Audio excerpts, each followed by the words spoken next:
Okay, and we are live. Welcome to a new episode of All Things Xbox Podcast. Once again, I got Logan with me. Logan, how you doing this week? Doing just dandy, Jamie. It's another miserably hot day in the summer. How about you? Miserable. It's hot. Honestly, we've got about 21 topics. I'm in a very good mood. We've got lots of good gaming stuff to talk about. There's lots of games about to come out. It's a good time to be a gamer. You've got Gamescom around the corner, which is it's a good time for us nerds to enjoy some new game announcements. And it's meant to be a very good show all week when it comes to game announcements. And there's the GTA stuff, which we talk about. Honestly, it's probably the most jam-packed show we've had in a long time.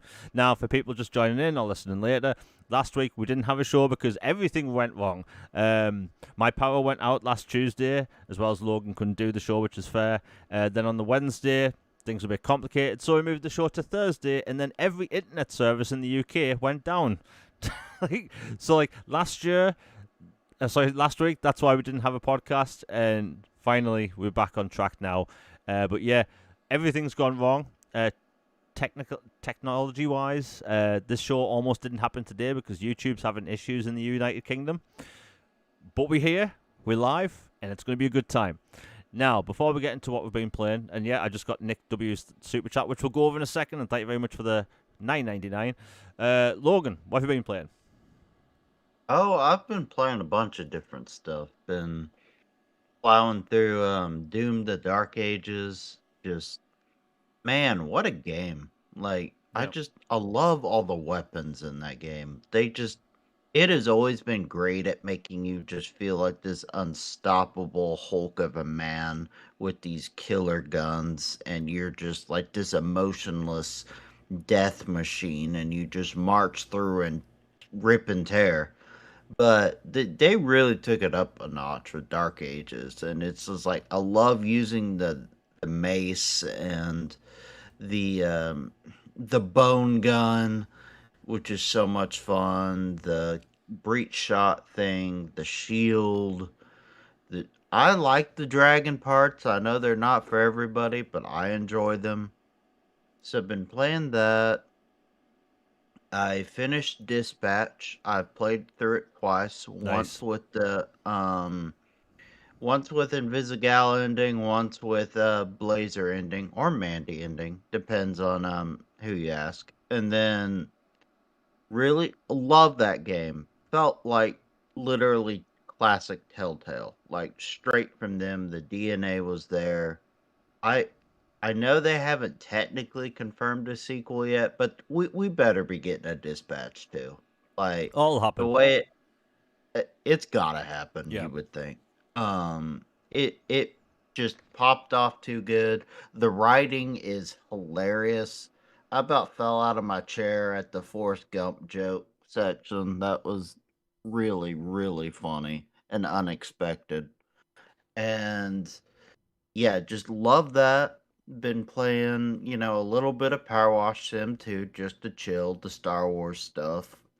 Um, some Balatro, the 30th anniversary expansion for Quake, and my goodness, Machine Games was cooking.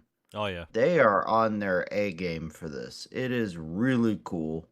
They've added some new enemies that weren't in the originals or the other expansions, added a new gun type, and it's like really cool. It's like for those who haven't played it, you're the ranger who's been trapped in this, space time continuum loop thing.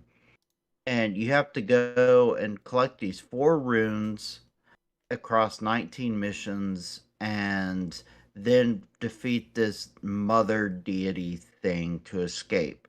You break the cycle. And so like you go to these different areas, you keep going from Lovecraftian medieval realms to, spacey realms to occasionally you'll have sections where your character starts tripping balls and you have three different zones in one thing. Like you're like, is my character hallucinating or what is going on here? And it's just super cool. I'm halfway done with it. I've gotten 2 out of the 4 runes. And then, yeah, so that's basically what I've been playing lately. How about you? Man, it's been a busy 2 weeks for gaming news. Not Oh, and gaming news. Halo. Well, Yeah. what we've been playing, I'll talk about the Halo thing quickly because I haven't had much time to get back to it. But I will say this: it just got an update yesterday which fixes two of the problems I had with it, and that is it gives you the option to remove chromatic aberration and film grain. Now, for people that's followed me for a while, you know that I hate film grain. Right? I absolutely hate film grain in video games. Movies and TV shows, perfectly fine. But when I'm controlling the camera and you have a high resolution, you ruin it with film grain. And yet you can remove that now. Chromatic aberration. I don't know who wants squiggly coloured lines on the outside of objects. If people like that, so be it. But they've removed that, so that's good. And I've been playing a co-op on Legendary. Very, very fun experience, although it's my friend's first time playing Combat Evolved, and he's in for a world of hurt. Very difficult. He's like, was it this difficult back in the day? If anything, it was more difficult because you couldn't sprint. I have been playing the Gears of War E-Day beta. My God in heaven, and yes, I will get to Glaze and Final Fantasy in a second, but Gears of War E-Day, I had so much fun with that beta. It was just so much fun trying out the new movement, which is like very smooth, very fluid. Being able to jump seems like such a novel thing, which you can do in most games, but now you can do in Gears. And you'd think, well, how does that fit into Gears? And it just works, rather than just seeing a car which you can get behind and cover. You can stand on the car. You can jump from one thing to another. And, I've got footage going on during this podcast where I basically ran across this courtyard and you could basically jump from like one point to another rather than like having to jump down into a road or whatnot. Anyway, it's going to make for a very interesting gameplay when it comes to the campaign and horde and multiplayer, the whole thing. I did try PvP. I've never been a fan of Gears PvP.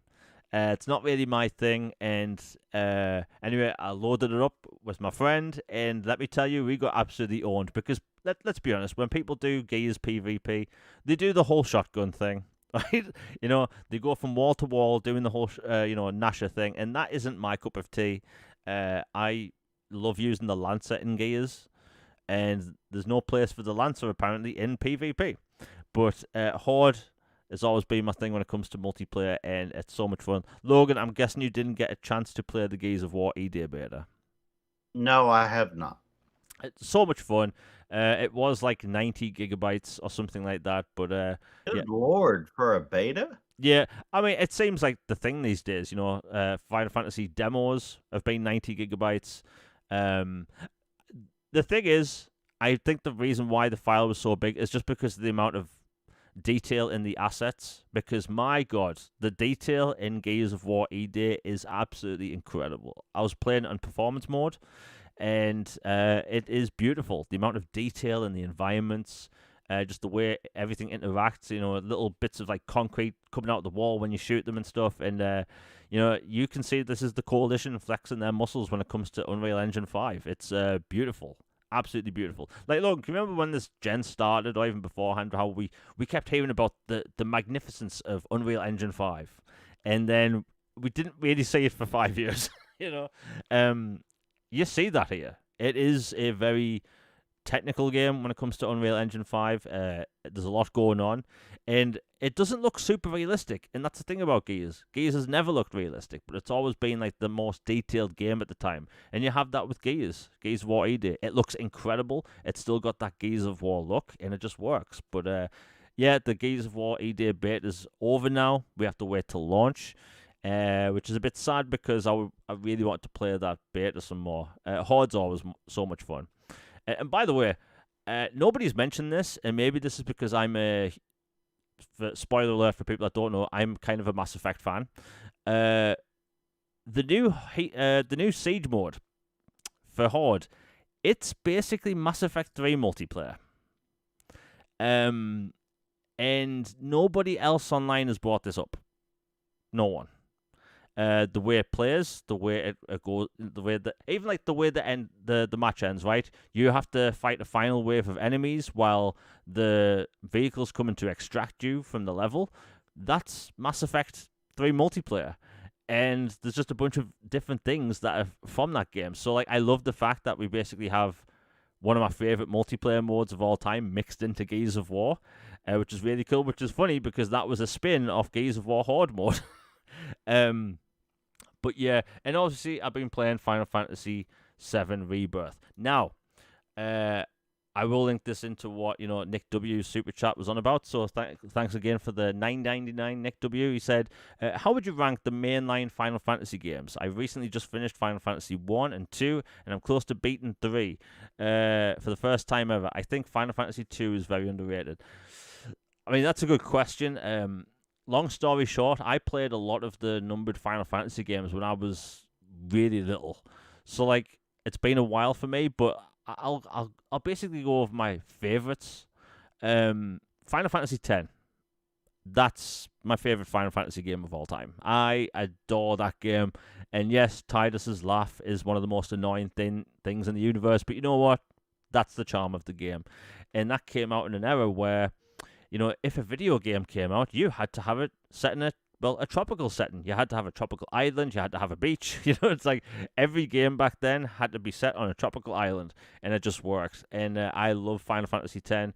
That game kicked my behind in more ways than you can imagine, because some of the boss battles in that game will tear you down and rip your soul out, because, my God. I've mentioned this before, but I'll mention it again. There's a boss fight in Final Fantasy X where you're on this ship going through the ocean, as ships do, and this massive fin pokes out of the water to, the left-hand side of the ship. And you have to fight this fin. And when you beat this fin after this super intense boss battle, you think it's done. You spend maybe 30 minutes fighting this thing. Then another fin comes out of the water on the opposite side of the ship. So you have to basically do the same boss 2 times in a row without any save points. I'm not even kidding. When that happened, I almost took out the game and snapped the disc. Because, I wasn't prepared to have 2 boss fights in a row like that. But, looking back, it's one of my favorite games of all time. Second for me is Final Fantasy VII, the original, which I still think people should play at some point. Number 3 might throw people off, and this isn't a mainline game. It's Crisis Core. That game is charming as hell. I love that game. That game, honestly, I'm not even kidding, made me emotional at certain points without without spoiling it for people. And Final Fantasy VI. That game's just great. I think I've actually played more of the offshoot Final Fantasy games than the mainline ones. Like, I remember on Game Boy Advanced, I think it was called Legend of Final Fantasy II. They were Game Boy games, and I loved those. Final Fantasy 13. I love that game. I will defend that game. Yes, it is basically Corridors, the video game. But that soundtrack, the Leona Lewis, perfectly works with that franchise for some reason.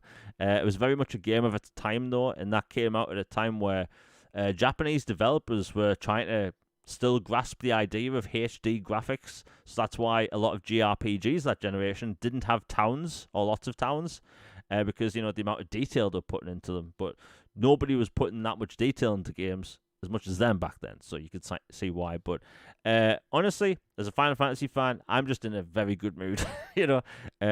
I'm playing Rebirth. It's incredible. If you have an Xbox, you have a Switch 2, a PC, a PlayStation, you have to play Remake.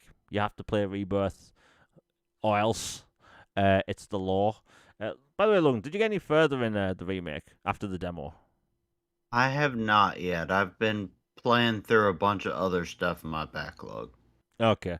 Because, the first one, we'll just call it part 1, that took me 44 hours, I think, to finish. I 100%ed that game on 75 hours in Rebirth in Chapter 12. And, without giving anything away, Chapter 12 opens up the game in a way I didn't expect. It's a ballsy move. It's something that you don't really see Western developers do. And, yeah, loving every second of it. And by the way, I understand why people would actually lean towards Rebirth or the Remake. If you like linear games or hub world games, Final Fantasy VII Remake's the way to go. But if you love open world style games, then you're absolutely going to adore Rebirth. So it's like, I think it just depends on taste. Personally, I love hub world game design, but I also love open world. So I like the different types of games. But hey, that's me with Final Fantasy. And yes, this is like the 10th week in a row I've glazed this game. Because I just keep assuming I'm going to finish it by the next episode, and the game just keeps on going. But yeah, that's just me with video games. Now, it's been a busy 2 weeks for gaming news. So let's get into it, because literally we have 21 topics. This is going to be wild. Okay, let's get into it. So we'll get the bad stuff out of the way first, and we basically only have one bad topic, and this is Supermassive Games have had a bunch of layoffs. They made the oh my god, I actually forgot the Logan. What was the name of those horror games that came out? That narrows it down as The well. Dark Yeah, Pictures anthology. yeah, the Dark Pictures anthology. They made all of them. The sci-fi game that came out, I think last year, which is Directive 8044, something like that. And yeah, they've had a bunch of layoffs. I mean, look, their games take a long time to make, and as far as I know, that Directive game didn't do that well, but it did come out in an extremely busy time. So if you launch a big horror game in October, I mean, it's going to get overshadowed by everything. You have Call of Duty launching around then, so I understand it. But yeah, they've had a bunch of layoffs, as well as Netflix Game Studios. The studio that made Oxenfree has been shut down. And weirdly enough, we're not seeing any outrage online. Isn't that a bit weird? like, Oh, it's on brand. yeah, it's on brand. And like, look, this isn't a console war thing, or like, blaming journalists or whatever. But I will say this: like, if a studio shuts down, it's a bad thing. But the fact that these journalist hacks will just say, they'll just make articles about Xbox studios shutting down. Like, none of it's good. But report the other studios being shut down. Report the other layoffs. I'm not seeing mass outrage online and people at Netflix saying, how dare you shut these studios down? Which tells me these people don't actually care about these studio layoffs and these studio closures. They just want to whine about something on social media. And that's my takeaway from it. But yeah, Logan, what's your thought? Because, like, this has barely been covered in the news. And yeah, what do you think? Yeah, it's a bummer. As a big horror fan in particular, I'm bummed about Supermassive Games. Yeah, Like, I love Until Dawn. I loved The Quarry, the Dark Pictures anthology. Like, honestly, I think part of the problem for them is, one, the game came out during a highly competitive time, and two, their pricing just has to adjust, or they have to adjust, like, the timetable it takes to make these, or the budget or something, because these games inevitably go on sale within a few months. yeah, And for a game you can easily beat in a weekend, or a little bit longer if you stretch it for multiple playthroughs, or, solo or with friends as a movie watch. It's just, I don't know, you kind of know what you're getting with them. I love them. I'm a horror junkie, so I love them. But it's just 70 is kind of a tall ask for that kind of game. yeah, Just just saying, like, I say that for any game anyway, but especially for this type of game. And it it's a real bummer. I hope they land on their feet. I hope they get things figured out. And yeah, and then for Oxenfree, the night school, real big bummer. It's just, it sucks that they're closed. I really loved Oxenfree. I bought that game like a ton of different times for different platforms. yeah, Like, really, really good story, gameplay, everything. And well, I guess we're gonna have to pour one out for our hopes of ever getting that sequel for Xbox, yeah, because yeah, another one of those exclusively everywhere but Xbox, because forget you, that's why. So Yeah, it's a bummer, but no outrage by the media because of course it doesn't fit the narrative. But hey, don't criticize, a certain mutant's claw structure or whatever. They might get mad and upset, Yeah, or their hair, or their scent, or whatever. It's leave them alone. It's not nice. It's. I mean, I'm sure that's a topic for yeah, later, but it it's just it's a bummer, and I see what you're doing, media. I see what you're doing. yeah. We will talk about the Wolverine thing later, which I think we're not really going to talk about the game itself, but more like the reaction to it. But yeah, it's a shame about Supermassive Games and Netflix. I, I think that we've talked about this before, and I keep talking about the inevitable game crash. 2.0, we'll call it. I still think it's happening. I still think it's 2028. The whole industry is going to have this crash, which I'll talk about in depth later at some point, because all the signs are there. It's happening, just very slowly. But yeah, we'll talk about that another time. You know what? We'll talk about the Arc Raiders update quickly because I love Arc Raiders. Yeah, it makes my blood boil. Like, I shouldn't like this game as much as I do, but yeah. So basically, long story short, for people that do like Arc Raiders, it's getting a new update on the 8th of October, and it's finally getting a new map. And it's getting a bunch of brand new gameplay mechanics, such as being able to actually have your own hideout and have be able to decorate it. Apparently, there's going to be more ways to upgrade your character. Apparently, they keep telling us about this, but they're not actually showing us. And I will say this: I'll keep it brief. If you have a multiplayer game that sells 14 million copies in 6 months, you have to do more than 2 updates a year. You just have to. It's getting smaller ones in between where they put out a little blog post, but that's it, right? So today, a new update came out. Did we get a new map? No. Basically, you're given a new objective in the game. Find these little microchip looking things, and you can, they're basically worth X amount of dollars, and yeah, that's it. Riveting stuff.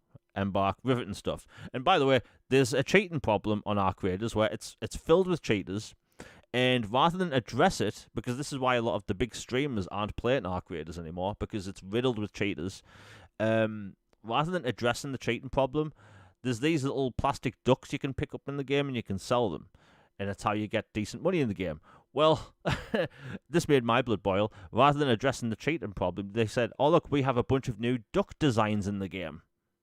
So rather than just a yellow squeaky duck, there's one that looks like an alien. There's one that's translucent. You can see a skeleton. And it's like they're giving us more duck designs in this shooter than actual things to do and, I don't know, deal with the cheating problem. When you have an extraction game and your objective is to extract and survive, and you have people that are somehow warped themselves into a wall so they can shoot you, but you can't shoot them, we have a problem, Embark. Get your crap together, actually work on your game, because I don't like to use the term lazy development, but if you have 14 million copies sold in 6 months, you need to support your game, because honestly, what I'm seeing right now is a disaster.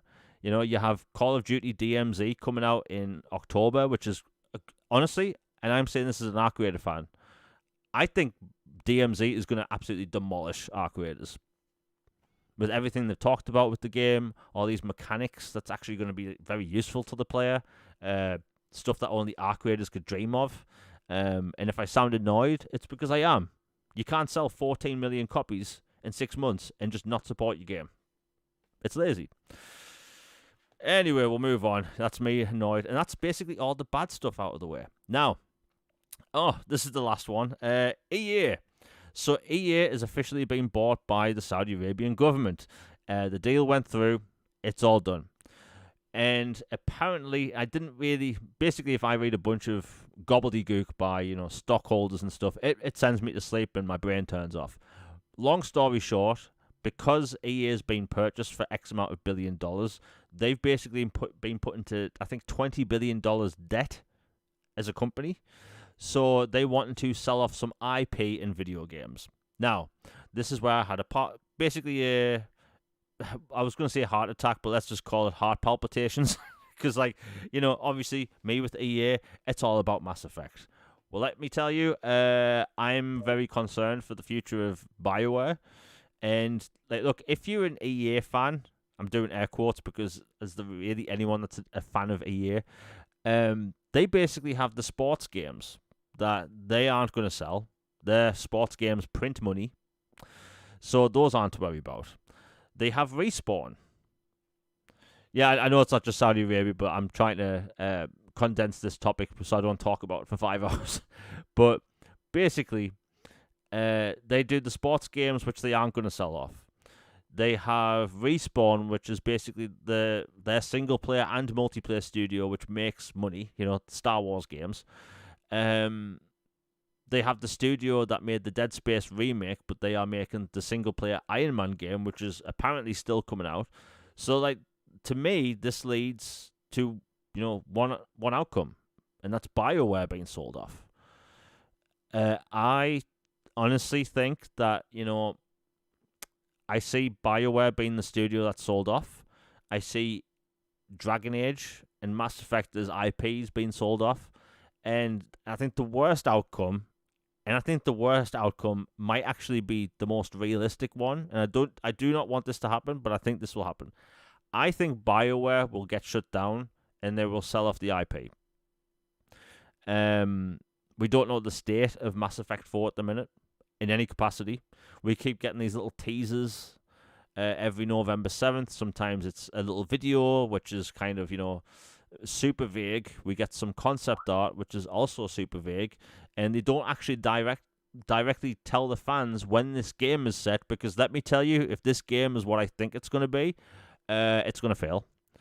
And I say that as possibly one of the world's biggest Mass Effect fans. I adore this franchise. I talk about it every day. It might drive some people mad, and I apologize. I take that back. I don't apologize. But I love Mass Effect, and I just see this going the worst way possible.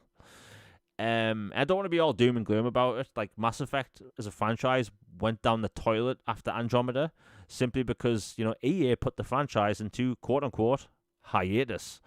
And for an IP, that means it's done.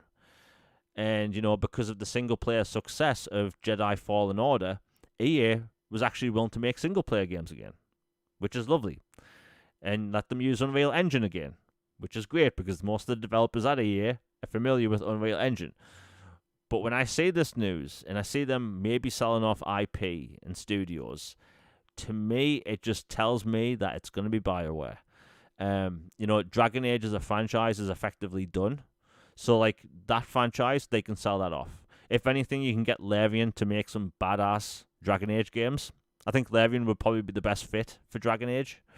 Dead Space, my dream would be to sell off to Capcom because they clearly get horror.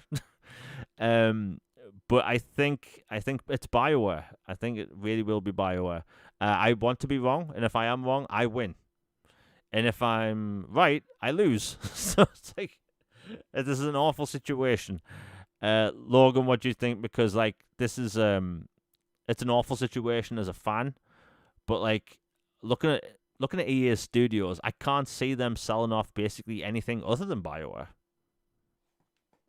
Yeah, it's quite a conundrum, isn't it, with EA and BioWare? Because if you go by name recognition, BioWare is S tier, one of the best brands in the business, name wise.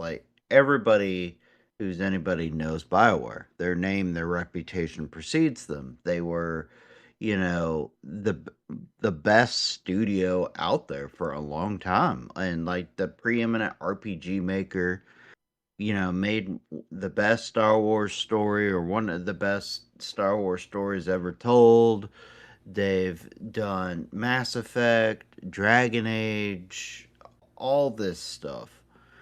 And then now, fast forward, and they've had a whole bunch of self owns on themselves and decisions they've made, and they're in a terrible spot.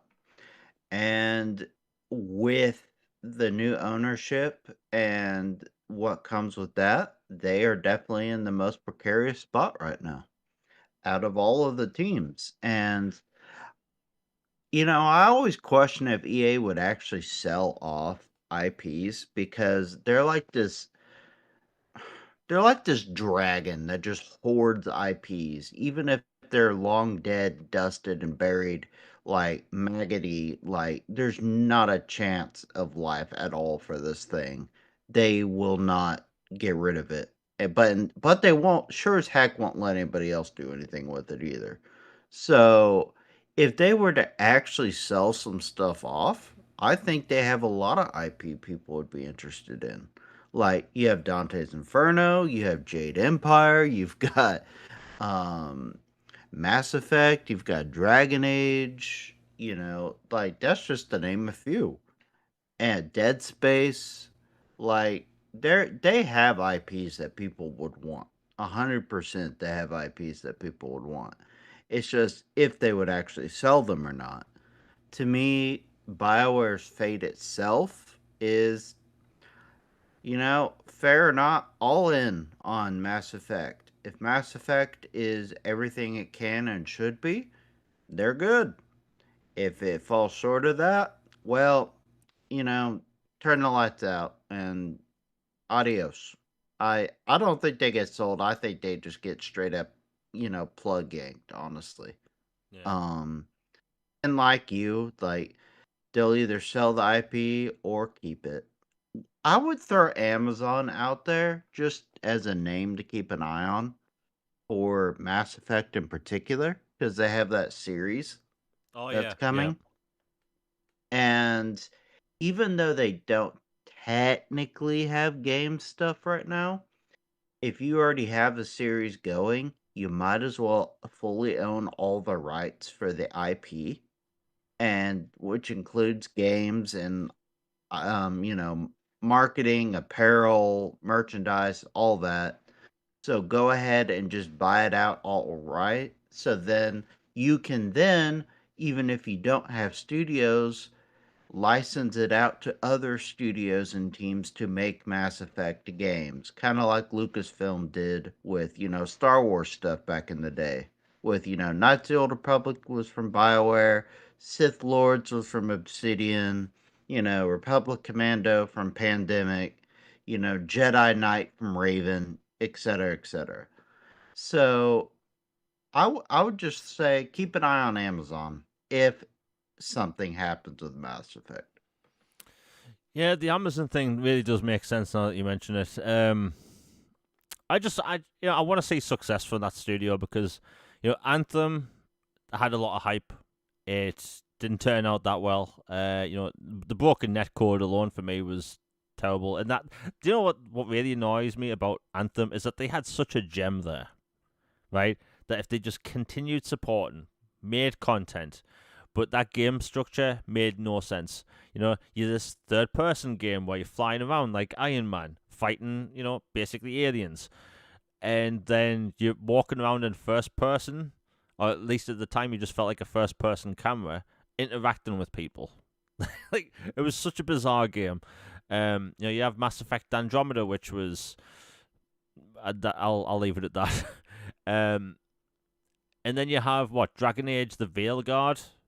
Well, I'm not going into detail there, but we all saw what happened.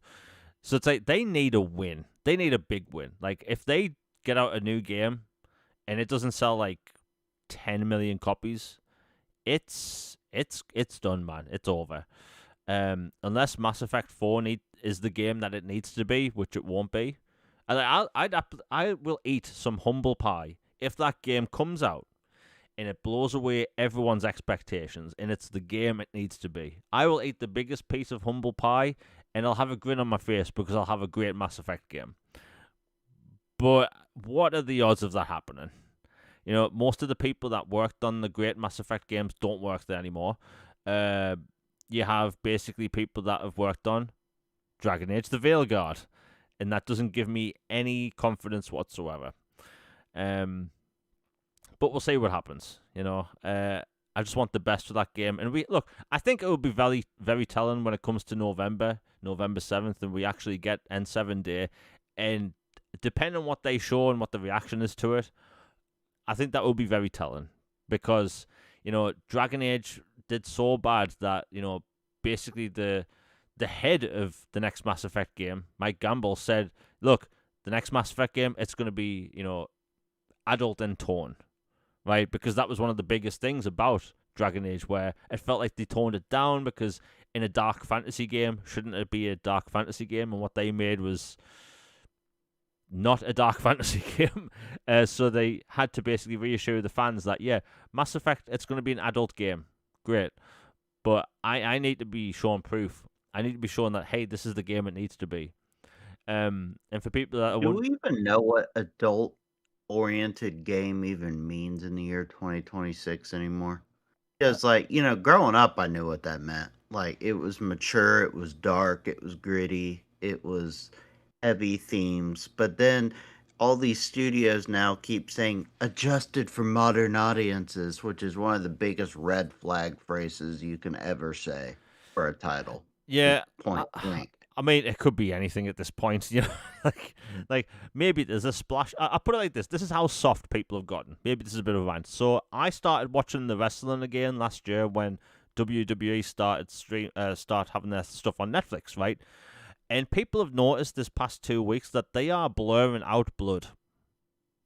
So if you watch it, Oh, come on. oh no, Really? We see people's limbs snap in half in football, and oh my gosh. So this is how soft people have gotten, right? So if you watch Raw or SmackDown or pay-per-view live, you will see the blood on screen when it happens. But if you watch the VOD, and if you live basically anywhere outside of the US, most people don't watch the wrestling live. So if you watch the Raw the next day on Netflix, they will actually have different cuts off the live version where maybe you can't see the blood or it's completely blurred out. And bear in mind, when this deal happened and they said this is all going to be on Netflix, they said none of it's going to be censored because there's no TV rules to live by. But yet they still censor it, and that's how soft people are now, that they have to do this. Like, there was a cage match, right? There was a cage match in a cage, and they had to blur out blood. Like, is that where we're at now? So when it comes to the mature theme in games, look, with mature, I want blood. I want gore. I want swearing. I want mature, actual conversations between people that act like people, not these like made up things. I'm trying to say things without messing up the channel for the live stream. But look, we just want Mass Effect to be Mass Effect. That's all. I want good storytelling. I want great world building. I want some cool space combat. And I want some really cool characters. And when I say really cool characters, I mean bring back the ones from 3. And before we move on, I'll just say this quickly. I've said about 40 times over the past couple of months that Mass Effect 4 needs to be the game it needs to be to succeed. What I mean by that is it needs to be a follow-up to 4, right? It can't be this quasi-sequel to Mass Effect Andromeda that people think it's going to be. And it's like, if you have an IP that's beloved as Mass Effect, and for people listening live, this isn't a Mass Effect podcast. I'm just having a little bit of rant and we'll be moving on in a second. But I just want to put this out there. You have a Mass Effect game, or 3 Mass Effect games, such as the trilogy, that are beloved. Fans love. Everyone loves about them. The characters, world building, soundtrack, game design, aesthetic, right? Everything about those games are beloved. And then you have Mass Effect Andromeda, which had terrible writing, bad game design, horrible aesthetics, characters that aren't memorable in any capacity, side quests that aren't memorable. Basically everything about it is why that game failed. And if you're coming out with a new game, do you make a game that's a follow-up to the successful games, or do you make a game that's a follow-up to a game that almost ended the franchise? Which is, Logan, this is why you see me always go off about the whole Mass Effect 4 versus 5 thing. This is why, right? Because if people imply that they want a follow-up to a game that almost ended the franchise. Now, people can't see me right now, but I think you can get a follow-up to it in a book, Heyo.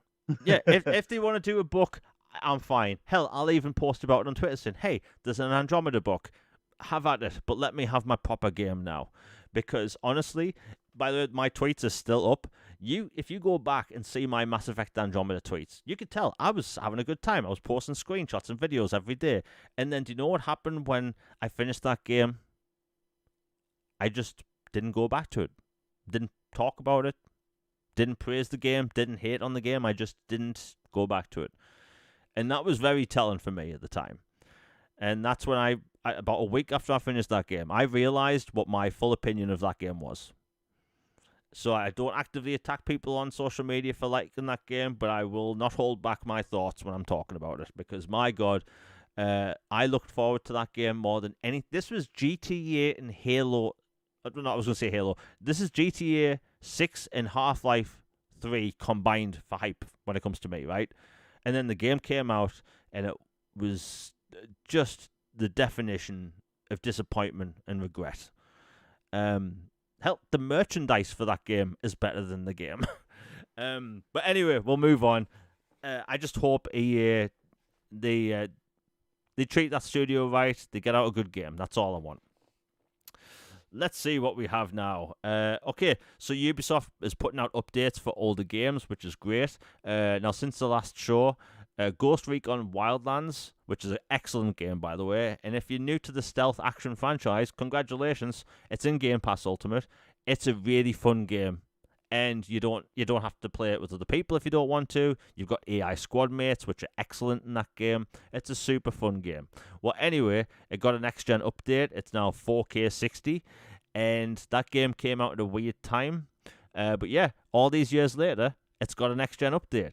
The 60 FPS is super smooth, which is great.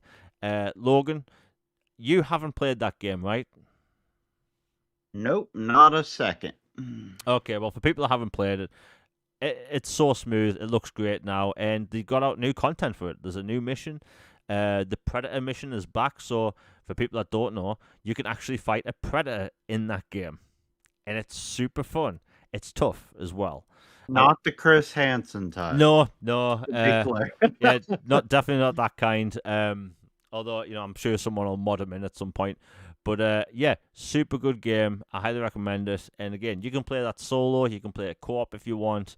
I did basically 60 hours of content all solo. It's just a super fun game. Let's see. Another game that got an update. And by the way, for people listening, this might affect a lot of people. Over the past 5 years, there's been several different ways games have gotten updates. They'll either get a brand new patch where they'll add certain features, maybe they'll bump up the resolution, give it 4K, all that jazz. Or they'll make a paid definitive edition where it's basically the game with an update, it's just they're charging for it. And we've seen this across the board in 2 different ways for the past 6 years. Well, Take-Two Interactive have been known to not be very consumer-friendly. So anyway, out of the blue, out of nowhere, Mafia Definitive Edition, which is the remake, they announced that, hey, tomorrow it's going to get a next-gen version.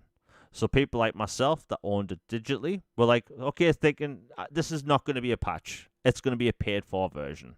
I kind of accepted it just because Take-Two doesn't like to be, consumer-friendly. So imagine my surprise. The next day, I load up my console, and I go to the store, and I see that it said, Mafia Definitive Edition, Xbox Series X. I clicked on it, and it said I owned the game. So I was thinking, so maybe they've changed the name of the game to reflect its new update. And no, it's a whole new version. That's 4K 60. Someone said it's actually more like 1600p, but that's still a lot higher than it was before. But basically, it's 60 FPS now. It's got a bunch of, I think it's got ray tracing now. At least the reflections are more noticeable. And basically, it's a free version for people that already owned it. And it's got new achievements. So this isn't a next-gen update. It's a whole new version, which you can get for free if you own the last-gen version.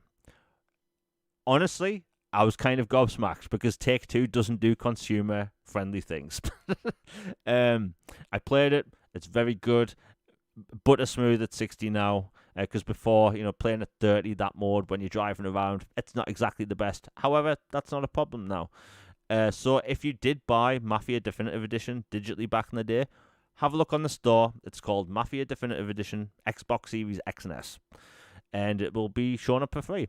Otherwise, you can buy the whole collection, I believe, for a discounted price. But hey, they did something positive, and I'm shocked. Logan, what do you think? Because this is Take-Two, and they technically would normally charge for this type of stuff. Yeah, it's very weird. Yeah. For Take-Two to be pro-consumer, it makes me almost go, "What's the catch?" Yeah. You know, um, because frankly, they're not a company I would trust a lot. So, but it's really cool that they did that, and I saw the offer to upgrade, like it's something that popped up on my timeline or whatever for my storefront. For like 20, I could upgrade to a certain edition, and with the whole trilogy and the old blood and all this other stuff. And it seems like a pretty cool deal. And I might take them up on that, but it's certainly unusually kind of them. Yeah. And the funny thing is, right, they've kind of done this before.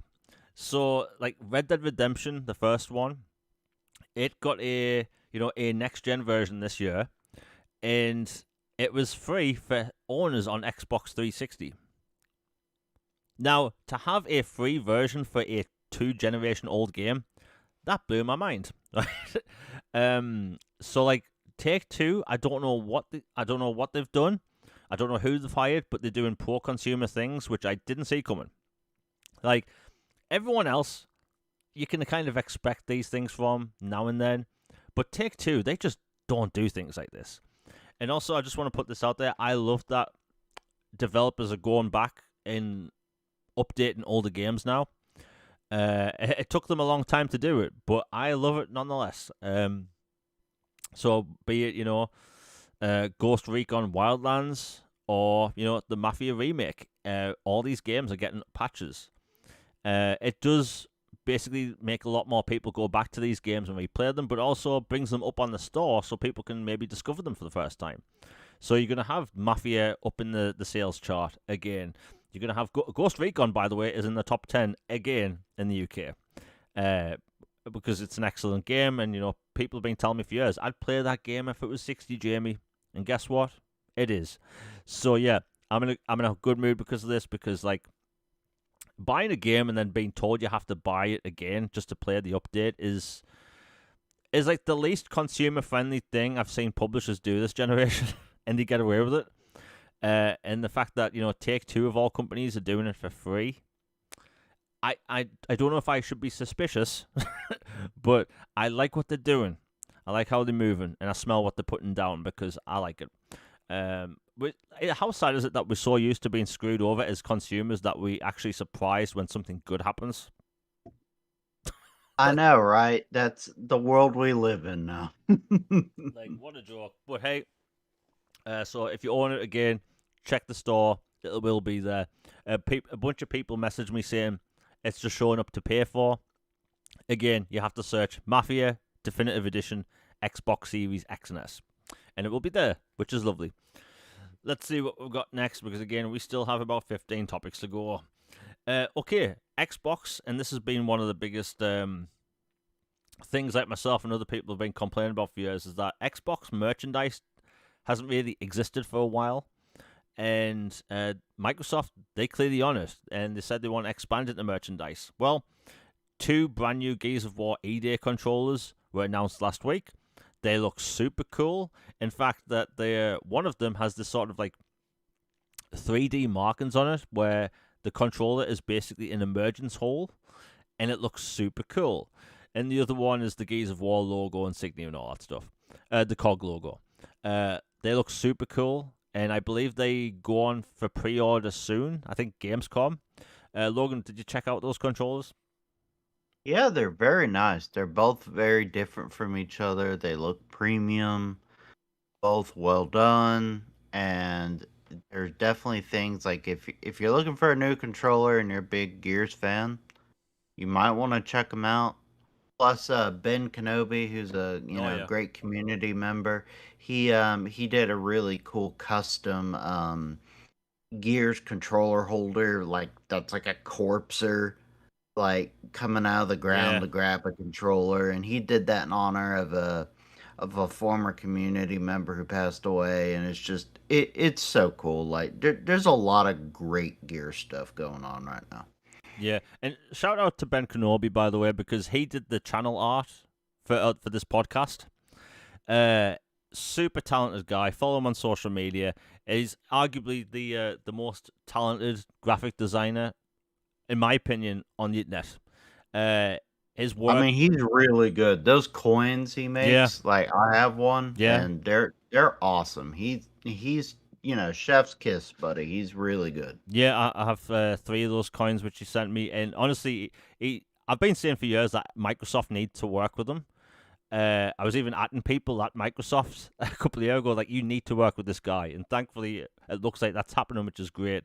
And I actually like that Microsoft, they're actually working with people in the community that do this type of thing, which is super cool. But yeah, follow Ben Kenobi on Twitter, super talented guy. And hopefully that Corpse controller holder becomes a real thing, because that is.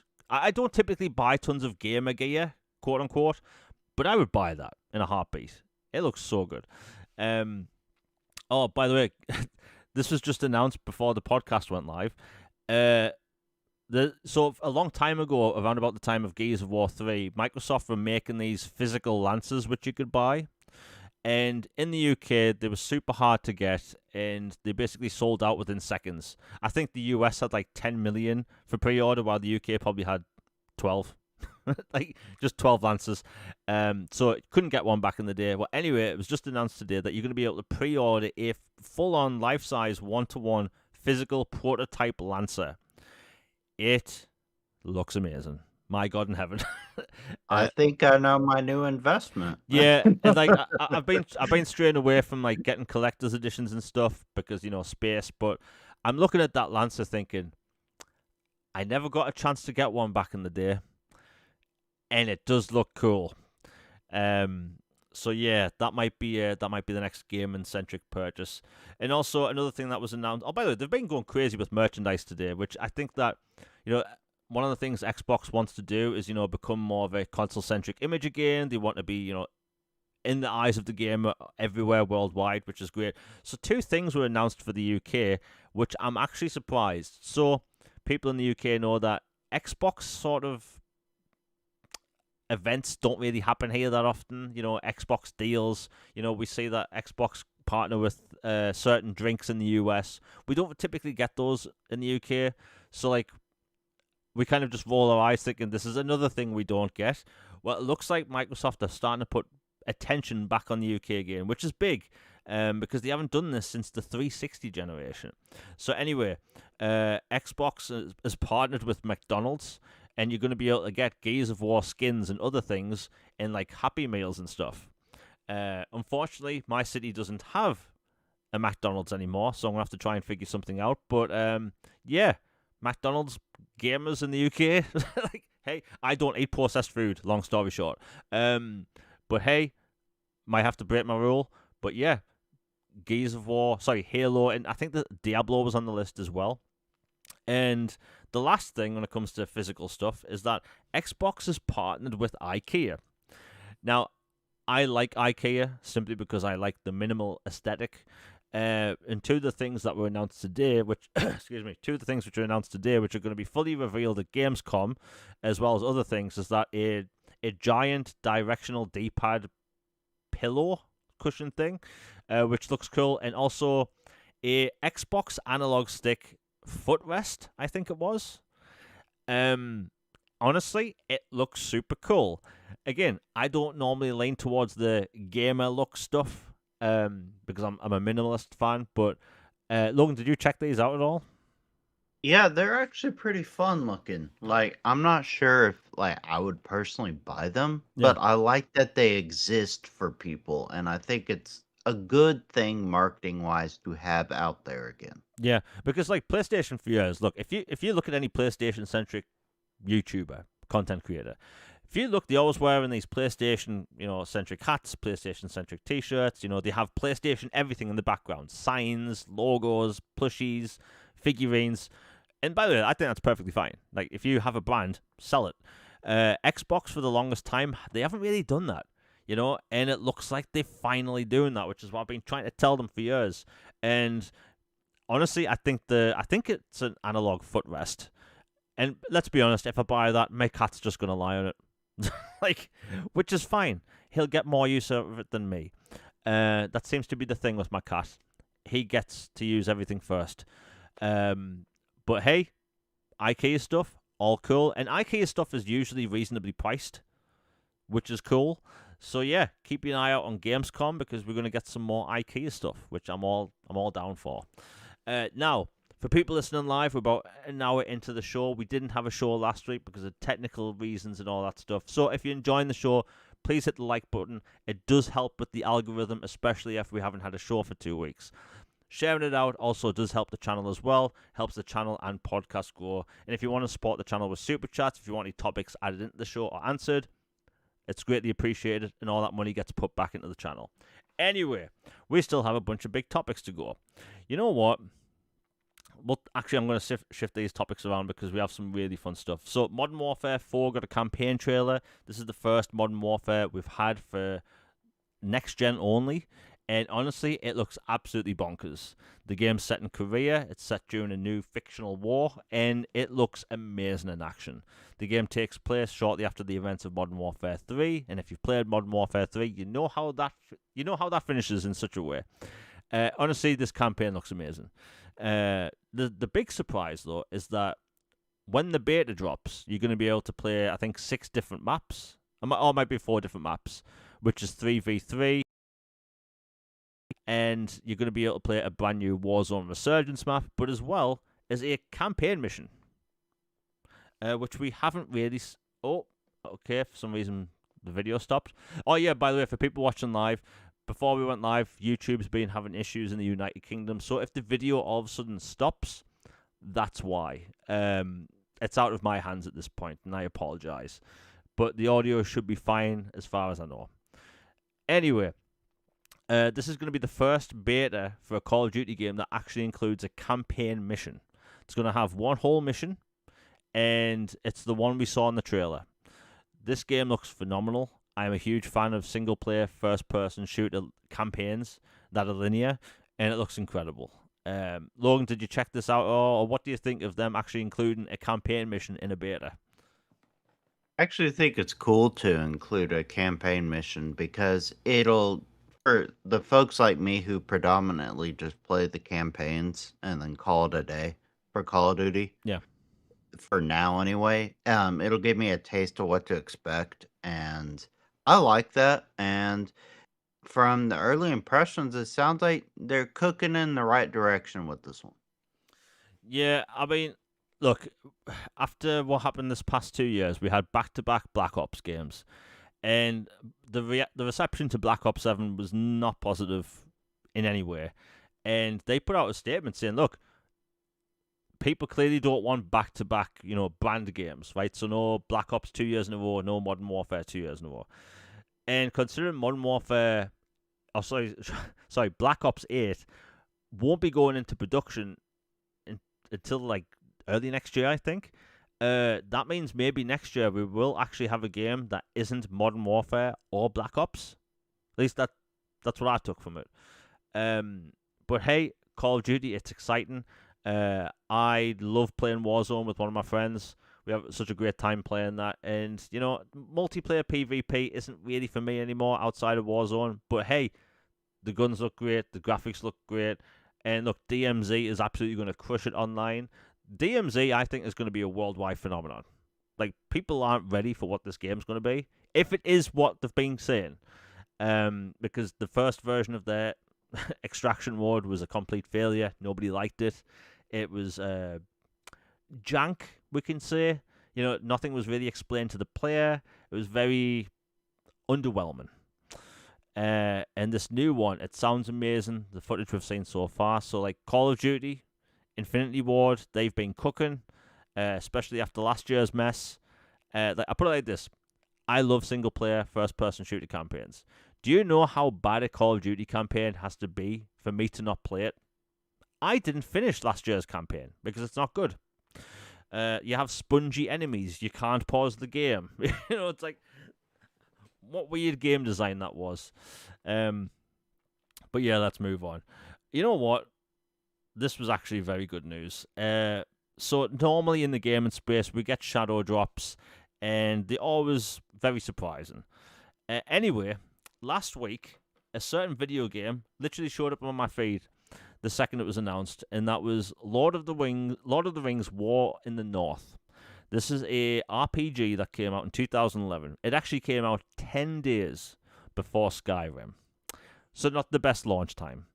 Well, anyway, the game didn't really do that well because of its timing. People really enjoyed what it was, but unfortunately, at the time, you basically had to play it with other people to get the best experience. It supported couch co-op and also online. But the solo experience wasn't apparently that great. Well, anyway, this game got shadow dropped last week as a brand new remaster. It's available on Xbox Series XS, Switch 2, PC, PlayStation 5, basically everything. And not only have they, made it 4K 60, not only have they put a bunch of quality of life improvements, they've made way better netcode, they've made the couch co-op experience better, but they've also made it, quote-unquote, single-player optimized. So if you want to play it solo, you can do that now and basically get through all the content, which is great. And it is a story-driven RPG with all the Lord of the Rings characters you know and love. And yeah, it randomly dropped last week. And its price is insane, by the way. It's currently £15.06 in the UK, and I believe it's $17, right? Which is very cheap for a big RPG. And it was completely shadow dropped out of nowhere. It is remastered by Aspire Games. As much crap as I give Aspire, they can do single player. They can't do PvP games. Battlefront was in a hilariously bad condition, but they can cook when it comes to remastering single player. And even though this does offer, online co-op, they still did a great job. I should be playing it very soon, but everything I've seen and heard online, they've done an excellent job with this version. But the big takeaway is that we're getting remasters of Lord of the Rings games. That is like bigger news than people realize, right?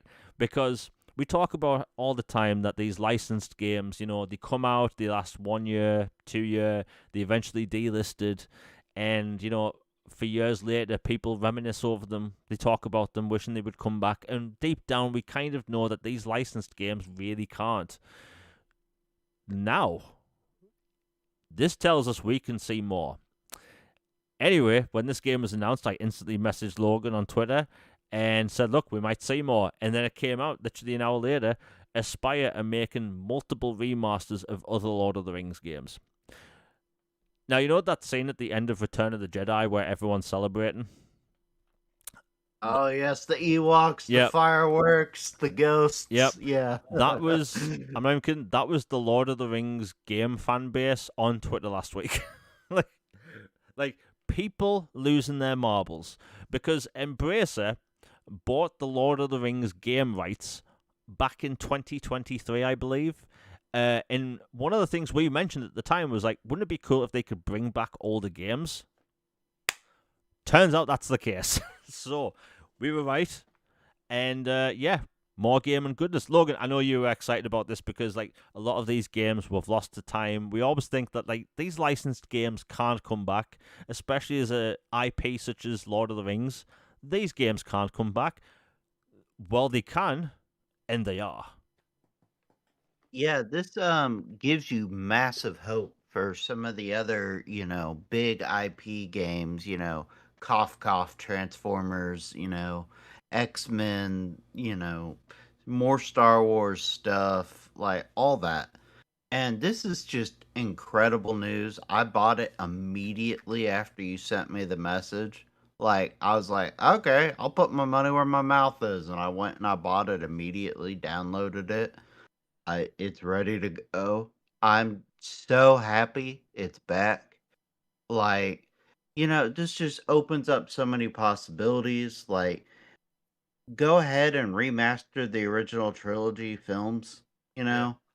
of the games, and then the Third Age, and those were those RTS ones. I can't remember, Battle for Middle Earth or something. Um, and like, there's so many Lord of the Rings games that they can remaster and do. Even if only they can only do the original films, I would be tickled pink. I would be very happy. But, this is just another sign that if there's a will, there's a way to get these things done. It's a matter of want to. Yeah, And they wanted to. They listened to the fans, and the fans rejoice. Everybody's happy. So, and you don't have to rip people off with a price tag that's outrageous. exactly. So, all in all, this was like a Death Stranding out of nowhere flying pig 50% off dropped on Xbox one day kind of thing. And it's just awesome and I love it. And, it restores some of my faith in humanity a little bit. Yeah. Honestly, I think, people listening that don't like all the games and stuff, like, that's fair, but I don't think people realize how big news this is because, like, Lord of the Rings is one of the biggest intellectual properties on the planet. And the fact they can just randomly shadow drop these remasters, right? So, from now on, I'm lifting the veil. We can port beg licensed games again. Hooray! And I will continue to do so. Because look, if Lord of the Rings games can come back, why not Transformers? Why not the Deadpool remaster? You know? So yeah, I'm saying all bets are off. We can port beg remasters. It's gonna be amazing. Now I will say this. I think it's got the thing is it's a cheap game anyway. It's like I think its full price is like £16.50. So like in 2 days or something, it goes up to that full price. But now it's £15.06. Either way, what a price. We talk about video game prices all the time. The fact that you have developers going out the way charging $70 for games that shouldn't be $70. You have companies charging $80 for games that should definitely not be $80. And you have this remaster of a game people have been wanting to come back for 15 years, and it's less than $20. That's how you do it, man. Right? We've seen so many overpriced remasters in the past. Overpriced games in general, but this is like this is a perfect pricing. And I bet they have like bulk sales too, because if you make a game super cheap, people that don't have much of any intention of playing it anytime soon will go out and buy it. I know people that have no interest in RPGs at all, and they've bought it because they're Lord of the Rings fans, right? So like you will, and these people will play it eventually. But like you have the fan base there. You have fans have been wanting a new Lord of the Rings game for years, and yes, that is coming with the Kingdom Come Deliverance developer making a brand new open world Middle Earth RPG, which is going to be amazing. We still need more. Now, my personal Lord of the Rings favorite game is Battle for Middle Earth 2. That game is incredible. I put probably hundreds and hundreds and hundreds of hours on that on Xbox 360, just playing the skirmish mode alone. Logan, did you ever play that? I actually never got to that one, but it's been on my BC wish list. So if they remastered it, problem solved. Yeah, it's one of the best, arguably top two console RTS games of all time. Just the amount of different units you have. Like, there's different battles from the movies in those games. So the battle for Helm's Deep, you have the little, Helm's Deep fortress, and you place your soldiers and like armies and units and stuff wherever you want. You can go in if you want and make just every unit in the game Ent if you want, where they're just throwing rocks at enemies, or elven archers and stuff. Basically, whatever you want. And it was such a cool game. It was ahead of its time, just with the amount of units you could have on screen. And yeah, absolutely incredible game. But long story short, we're getting more Lord of the Rings games. Now, people have brought up that can they bring back the trilogy games, considering they have full-on clips from the movies? Revenge of the Sith came back. Yeah, Revenge of the Sith came back, but also people keep bringing up the Third Age. The Third Age also has, it's either the Third Age or Conquest. has full-on clips from the movies as well, and there aren't really a ton of Lord of the Rings games. So like, if half of them have clips from the movies, then I'm gonna go out on the limb saying they can bring them back. They can relicense them again. If they do have the game rights, then I'm guessing they have the rights to have those clips in the games. But either way, they're coming. And Aspire tend to release lots of games fairly close to each other. So, like, I bet we won't have to wait too long till the next Lord of the Rings game. You know, there was a Hobbit game in the early 2000s, which was unrelated to the movies. Oh, was that the huge head Yeah, one? yeah, Yeah. yeah. Funny thing about that game is, right, it's apparently a bad game, but it did pretty well on GameCube. That game has such an obscure fandom around it when it comes to its speed running. like, like if people get bored at some point, just search the Hobbit speed run. There's like a you'll fall down the rabbit hole when it comes to that game.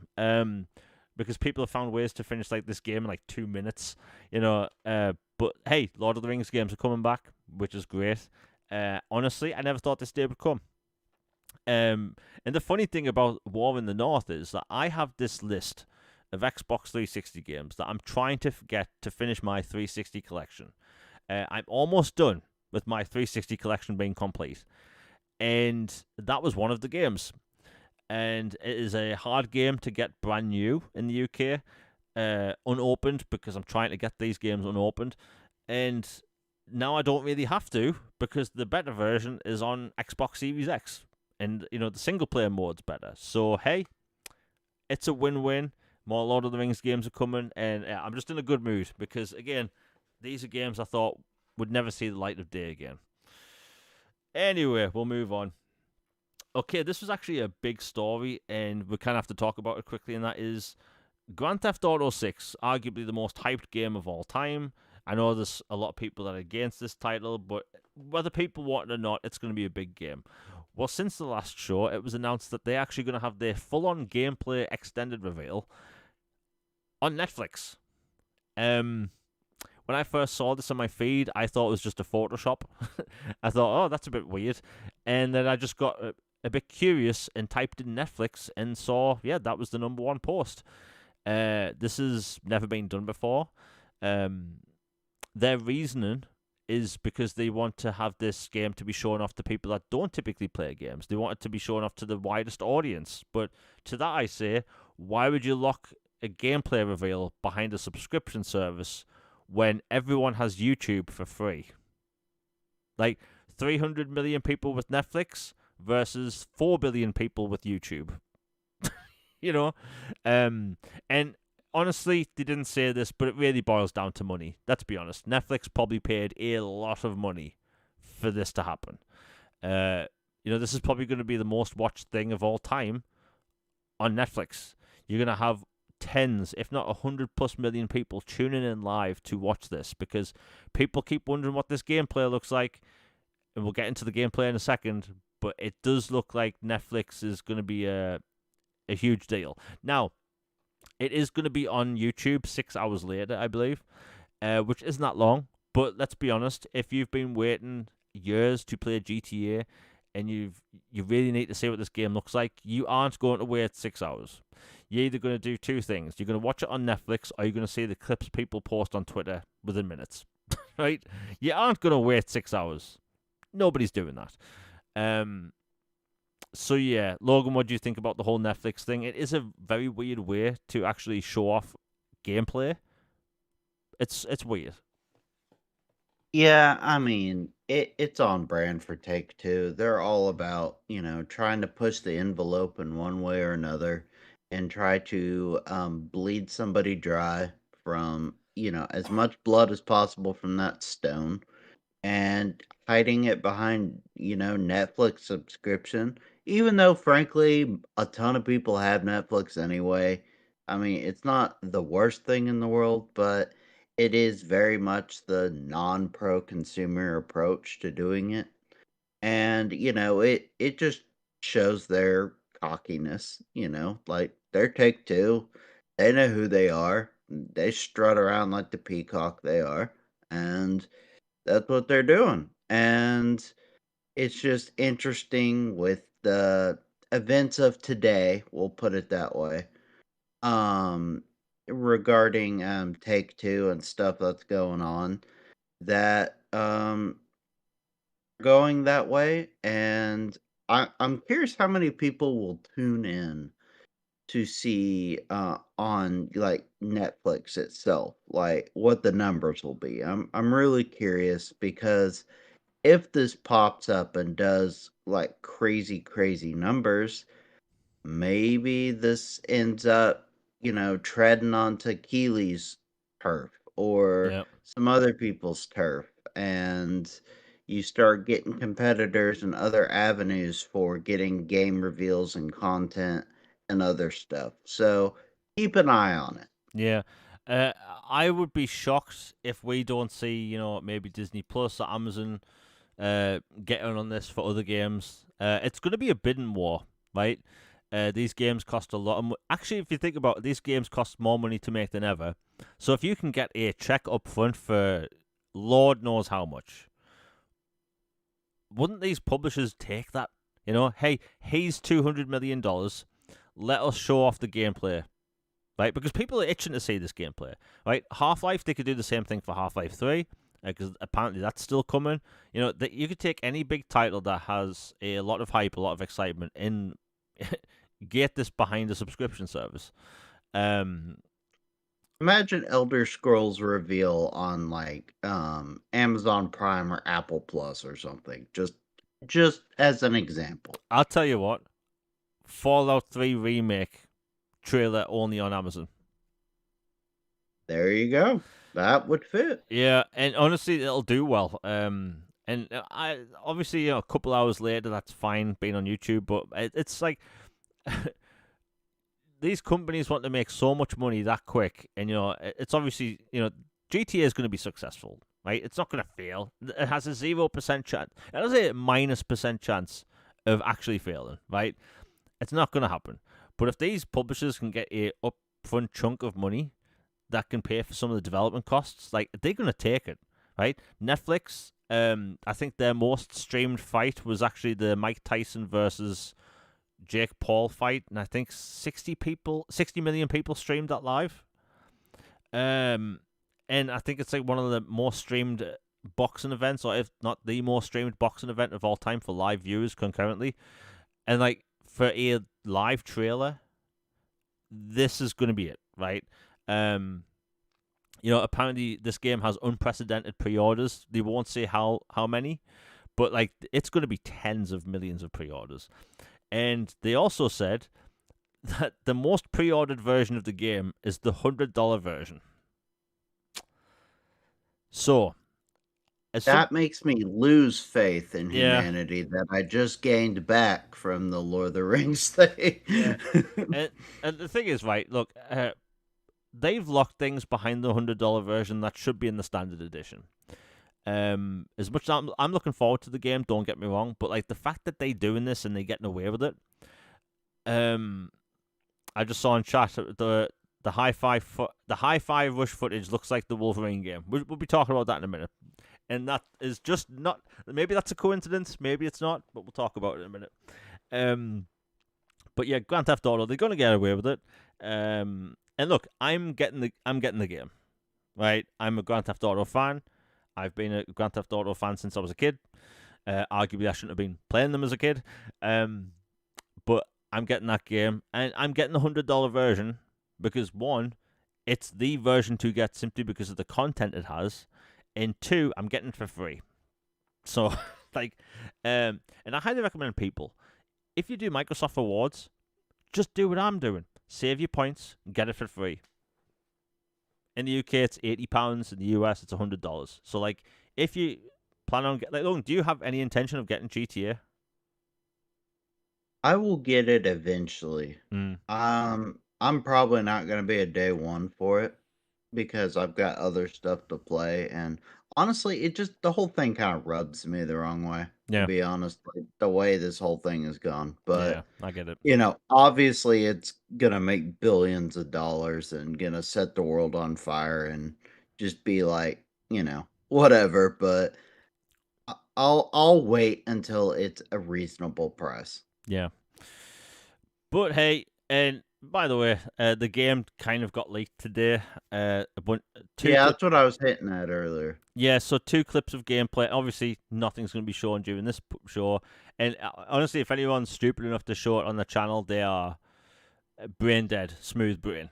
Apparently, he's got 2 to 4 more coming tonight too. Yeah, and honestly, people are saying it looks disappointing. I think the big problem is it's an optics thing, right? People are looking at these clips and it doesn't look like the AI. Logan, you've probably seen the fan made AI gameplay clips, right? Yeah. Right? These AI clips people are posting, they're super polished, super bright, colorful, super high contrast. It looks like how people think the game should look. So people have it built into their brain that, oh, look, these GTA games, the new one, it's going to have every gameplay mechanic known to man, right? The truth is, gameplay-wise for GTA, they've always been kind of static when it comes to the character movement, right?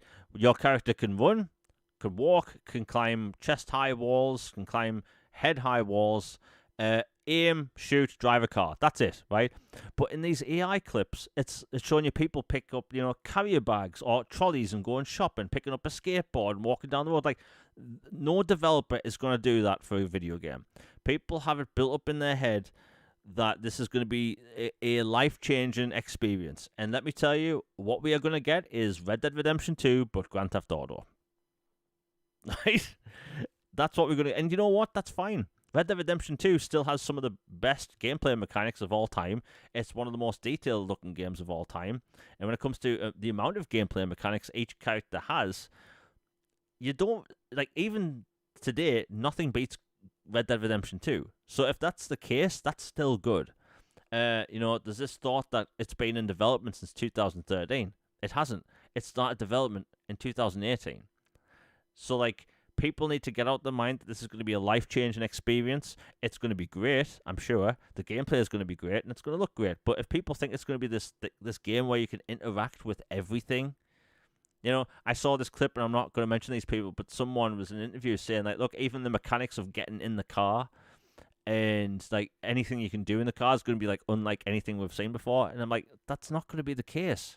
Look, if I'm wrong, cool. I get more gameplay mechanics. But, like, I can't see Rockstar spending time in a game where, hey, look, you can get your character into a car and then just do more than drive, right? Maybe mess around with all the knobs on the radio or whatever, right? They're not going to do that, right? It's probably going to be one of the most detailed games of all time, and I can't wait for it. I love, like, Vice City is one of my favorite games of all time. I loved that 80s aesthetic in the game. If anything, I wish the new game was set in the 80s. Way better music. Have you heard today's music? I sound like an old fart when I say that. But look, this game's going to be good, I'm sure. The gameplay clips we've seen on social media apparently from 2022. And look, a lot of polish can happen in that time, and a lot of just different things can happen in that time. They've obviously optimized more for current hardware. And look, the 27th is just around the corner, right?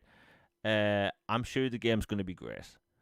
But if people think it's going to be what we've seen in the AI clips, they are sorely mistaken, right? I saw this clip where the main guy was, like, surfing and then picked up his surfboard, got in a car, and, like, drove into the sand, and it looked super, like, detailed. But that was a pre-rendered AI clip, and it's like, it wasn't real. By the way, surfing is one of the mechanics I've been hearing for years in the new game. I would love surfing to be in the game. Will there be surfing? I don't know. But hey, we don't have to wait long. And the developers of that game are getting away with everything. I think that, the game's going to have lots of gameplay mechanics. The stuff I have seen that is legit gameplay, I like what I've seen. I won't say exactly what I've seen because Rockstar is, I'll have, like, a sniper dot just randomly appear on my head. Like, you don't mess with Rockstar. And the fact that people are is bewildering.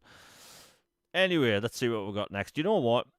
We'll talk about the Wolverine thing next. So, Logan, we've been talking about Final Fantasy and its ability to do well on Xbox for a long time. And I've been told for the longest time that Final Fantasy VII will never come to Xbox because it will never sell. Well, guess what Square Enix announced last week? It turns out that Final Fantasy VII Rebirth, they were just going over Rebirth's sales figures. Apparently, Rebirth has sold extremely well on Xbox and Switch. What do you think, Logan? Because face emoji, you yeah, know. like I'm not surprised because one, the game was reasonably priced, big AAA JRPG, great price at launch, and also they did that discount thing, which I think, by the way, Logan, isn't that a good business tactic? Launching your game at discount. Yes, 100%, especially if it's a game that for reasons was delayed for that platform. You should give you should reward and give incentive to the customer to jump in and feel less burdened by missing out on the time. Yeah. So it's done really well, and this whole multi-platform strategy is clearly working. So to everyone listening that's a Final Fantasy fan on Xbox, let me tell you, you did a good job. You did a good job. Because look, you go years without putting your game on other platforms. When it does come out, it gets next to no marketing support, right? Um, you know, there was next to no money put into marketing for these versions of the game, but they've done well. And when it comes to Final Fantasy VII on Xbox, let me tell you, there's no game on Xbox like these games. Super high quality JRPG, 100% voice dialogue, great combat, amazing cutscenes, excellent soundtrack and storytelling. Am I glazing the game again? Maybe. But yeah, I'm just happy the games have done well. So that and they're on sale fairly often. So if people haven't jumped in yet and you want to try, maybe I've glazed this game too much, and you think maybe JB's onto something. Maybe I will play this game. He tends to glaze every single week. But let me tell you, man, I'm just playing these games with a smile on my face. The fact that they finally came over, and just a great experience. And Nick W asked us at the beginning of the show, "What's my favorite Final Fantasy game?" I said 10, but you know what? Thinking about it, I think Remake will be in my top 3. I'm waiting to decide after I've finished Rebirth. But hey, Xbox fans, you did a great job supporting this game, and we get Part 3 next year, which looks amazing. And that game's going to do well. It's going to be on everything. And like Logan, imagine that. Square Enix has discovered that if you put your game on multiple platforms, it sells more. I know. Who knew? Who knew for a third party publisher that putting their games everywhere would be good for the third party publisher. Yeah. I mean, they made expectations. They didn't fail to meet. They hit them or passed them. So great job. Yeah. And do you know what's really cool about the whole Rebirth thing? So Rebirth came to Xbox on, I think it was the 4th of June. And I've noticed everyone that's purchased it on Xbox and Switch seem to be playing it at the same pace. So like I'm seeing these random accounts, and there's obviously people in the community that are playing it as well at the same pace. But like there's like hundreds of people I'm seeing in my feed that are playing at the same pace with the same point of the game, same chapters, same cutscenes, same gameplay segments. And I just think like this is such a cool shared gameplay experience. And like next year when Part 3 comes out, you're gonna have millions of people doing this all at the same time, playing through at the same pace, which is, let's be honest, slow ass pacing like me, because I'm taking my time playing these games, and I'm having the time of my life playing them game wise. But yeah, Xbox fans, they stepped up, they purchased the game, and yeah, it's a JRPG. Egg in the face for everyone's been against me all these years. Told you so. Like, am I gloating a bit? Maybe. But hey, it's deserved. Now, this new thing that was announced last week, that was kind of low-key, and I don't know if this... So, Logan, I don't know if this affects US people. In the US, have you had to sign in with age verification on Xbox? Not Xbox, no. Okay, so in the UK, it's became a mandatory thing. Basically, we all woke up one Wednesday last year, and the internet was all of a sudden censored. Right? They're doing it to protect the kids. All this BS, which is it's all made up. The reasons why they're doing it. So anyway, for almost every single website in the UK, you are being asked to show ID, right? Prove your age, and no one's happy about this. So basically, all electronic devices in the UK for gaming as well, you're gonna have to verify your age to use social features such as voice and text chat. Well, anyway, no one's been happy with this. And I've put this off for the longest time possible. And I thought, isn't it a bit weird that my 21-year-old Xbox account, or Microsoft account, can't be automatically verified to say that I'm older than 18? Right? I just thought that's been laughable. Well, it turns out Microsoft must have been paying attention to all the feedback because they've implemented this thing now where Microsoft systems can basically guess your age based on your how should I put it? Your activity, right? Your chats, your basically the games you've purchased, how long you've been using the service. And basically, I got a message saying, look, they verified that I'm older than 18. I don't need to verify my age with an ID. Thank you. Right? So if people don't know, if you live in the UK, check your Xbox messages because I got the message and didn't even realize till the next day. My friend, who doesn't play it on Xbox much because he's a PlayStation guy, even he's been verified. So it turns out you don't need to play this. You play Xbox every day to get verified. So this is a good thing. People weren't happy with having to, put in your photo or details because we've seen in the past with what happened with Discord. It was a mess. People's information was leaked publicly, and yeah, it's another thing that's been sorted. Now, Logan, you guys don't really have this in the US, but what do you think about this? Because like the fact that we were being asked to sign in with an ID was ridiculous.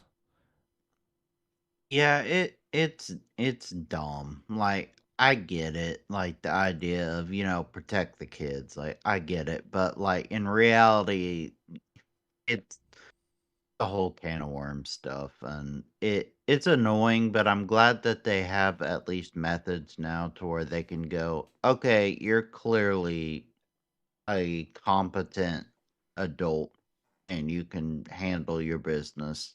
Here's your account. Have a good day, sir." Like, I'm glad that they have that. Like, even like for example, like I don't have it on the Xbox in the US, but like my Fandango or Movies Anywhere app Yeah. has recently been like age verifying, like to check in and do stuff, and I'm just like, dude, like I've had this account forever Yeah. and buy movies and shows and stuff. Why are you just now getting to this? Like, isn't that cart past the horse at this point? But I don't know. It is what it is. Yeah. And this is just by the way, this is rolling out to all devices. So PlayStation, I can't remember the exact date. There's like some point in the next couple of months where like people's chats and voice is all going to be locked off until you age verify. This is going to happen on PlayStation as well as Nintendo. I'm not entirely sure about Steam because of PC being more open and all this stuff, but either way, it's a nice move because my God, I was just looking at my email thinking like I've had this email since for 21 years. like what? Why do I need to prove who I am? It's so dumb. But hey, it's a good thing. Now look, we're going to talk about the Wolverine thing now because this has been a big topic this past week, and it's been very dramatic online. So people will notice throughout this podcast there's gameplay. One of the gameplay clips is from Hi-Fi Rush, and it's the main character fighting this giant robot boss, and it's a kind of a boss fight we've seen time and time again. I've been playing video games my whole life, and let me tell you, that boss battle is in a lot of games. It's nothing new. So anyway, a bunch of new Wolverine gameplay out, and the reason why I'm talking about this on an Xbox podcast because it's an illustrator point.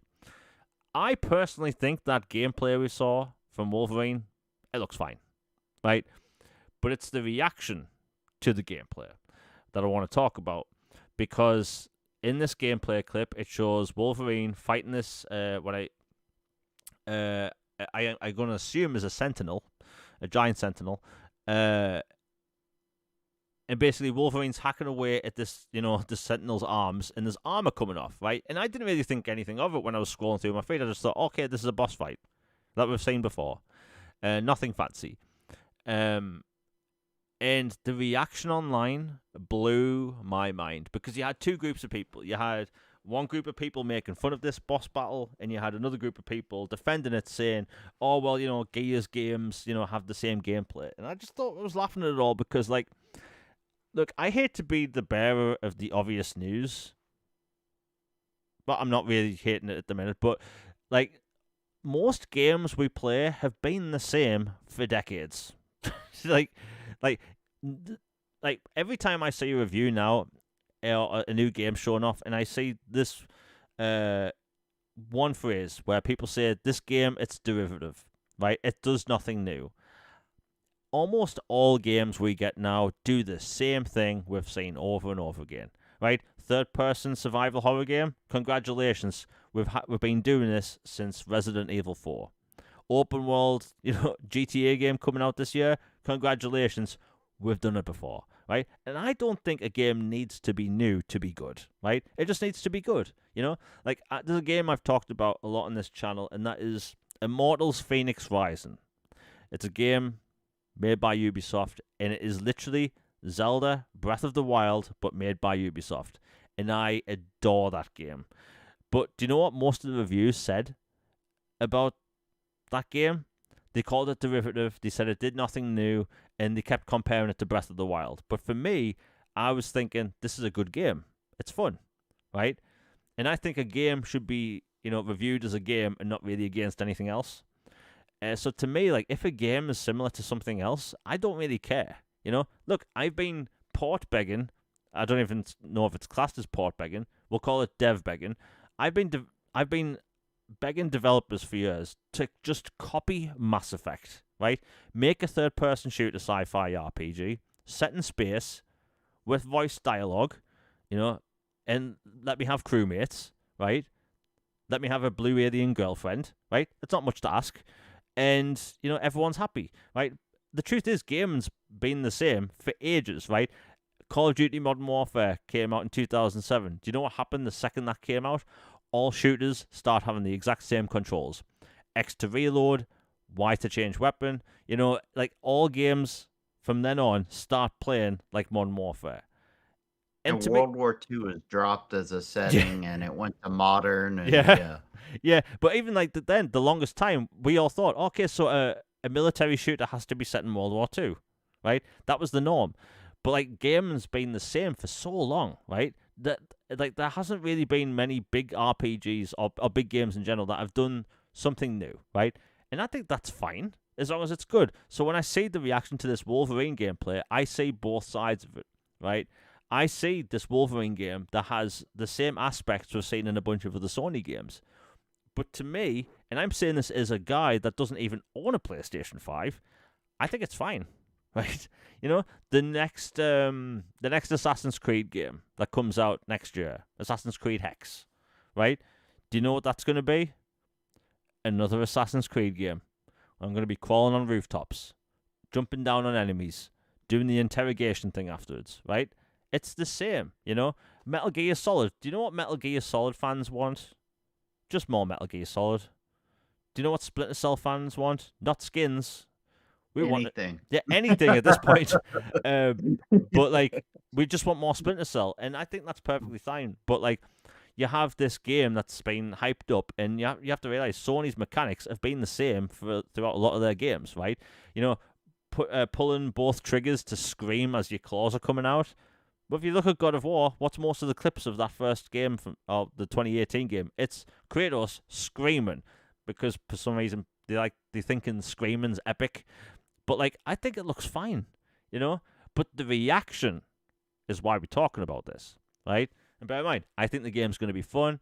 I think if you like Insomniac's games, you're going to love it. If you love Wolverine as a character, you're going to love it. And personally, I think the game looks really good, and I'm not going to play it, right? But the reaction was hilarious, because you have media outlets such as Gamescom saying that there's a hate campaign towards this game. That's where we have the problem, because people found other articles by Gamescom, sorry, not Gamescom, GameSpot, and did a collage of them pulling down Fable, Starfield, Gears of War, basically anything Xbox related, and this hate campaign happens for every AAA game we see now. 007 First Light, after playing it, and I'm just about to finish it, but let me tell you, that is a Game of the Year contender. But right before that game came out, it had a hate campaign. The game came out, people loved it. Crimson Desert, I've been talking about on this channel since 2019. And I've been told time and time again for years that it is vaporware, the game doesn't exist, it will never exist, and it looks like slop. And what happened? It came out this year, blew people's mind holes, and they're like, wow, this is a Game of the Year contender, right? Even Resident Evil 9 had a hate campaign before it came out, right? It's happening for every major game because all eyes are on it, right? Look at Gears of War. The big topic at the minute is how amazing it plays. But up until people played it, people were saying, oh, do you know this game? How's it going to sell if it's only on one platform, right? The article's out there. But now because it's Wolverine, we're seeing GameSpot and other people in the media making these articles. And it's like, why is it okay to hate every game? But the second a Sony game gets any criticism on any level whatsoever, it's the end of the world. The end is nigh, so to speak. How dare we criticize this, right? I think criticism perfectly fine, but like the context of it is what matters. And what we're saying about Wolverine is that people are saying that these are game mechanics that we've seen before. On my level, I think that's perfectly fine, right? Having game mechanics we've seen before. Like, look at the minute, I've got footage on for Death Stranding. You know what you do in that game? You walk. You carry stuff and you walk, right? And I think it's an amazing game. I've walked in other games. I've carried in other games. I just don't care. But like the reception from that Wolverine gameplay clip, and you know, people have said that, you know, Logan Wolverine running down like the rooftop looks like Subway Surfers. Right? It's like you've run in a lot of games, so like I think the reaction to it was like hilarious. But like, yeah, we've seen boss fights we've seen before. We've seen running like we've seen before. But like the media's reaction to it was the very telling thing, right? We don't see this. We don't see people going for bat to protect Gears. IGN called Starfield controversial before the game came out. You know, they even said controversial game Starfield, based on nothing. You know, but you can't be critical about any game made by Sony. Now, Logan, I've been talking for 10 minutes non-stop, and my thoughts are about to dry up. But like, what's your take on this whole thing? Because like, look, I think Wolverine, I think it's going to be great. A lot of people are going to have fun with it. But like the fact that it's the same as other games, I don't think it's a big deal. But the reaction was very telling. Yeah, I kind of have a mixed reaction. I have some spicy thoughts on it, and then I have some just very lukewarm thoughts on it. Basically, like, it reusing gameplay isn't that big of a deal. Like, you know, games have done that throughout history.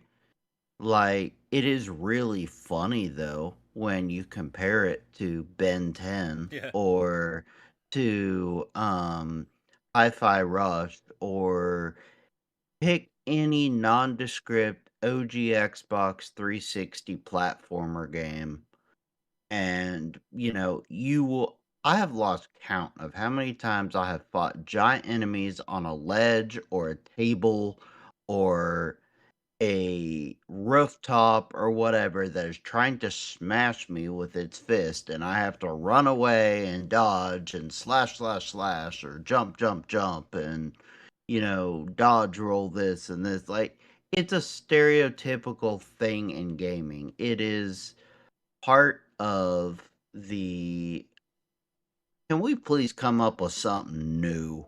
Like, I love franchises, and don't get me wrong, like, I want more games and big franchises. But, you know, like, you go into those knowing what to expect.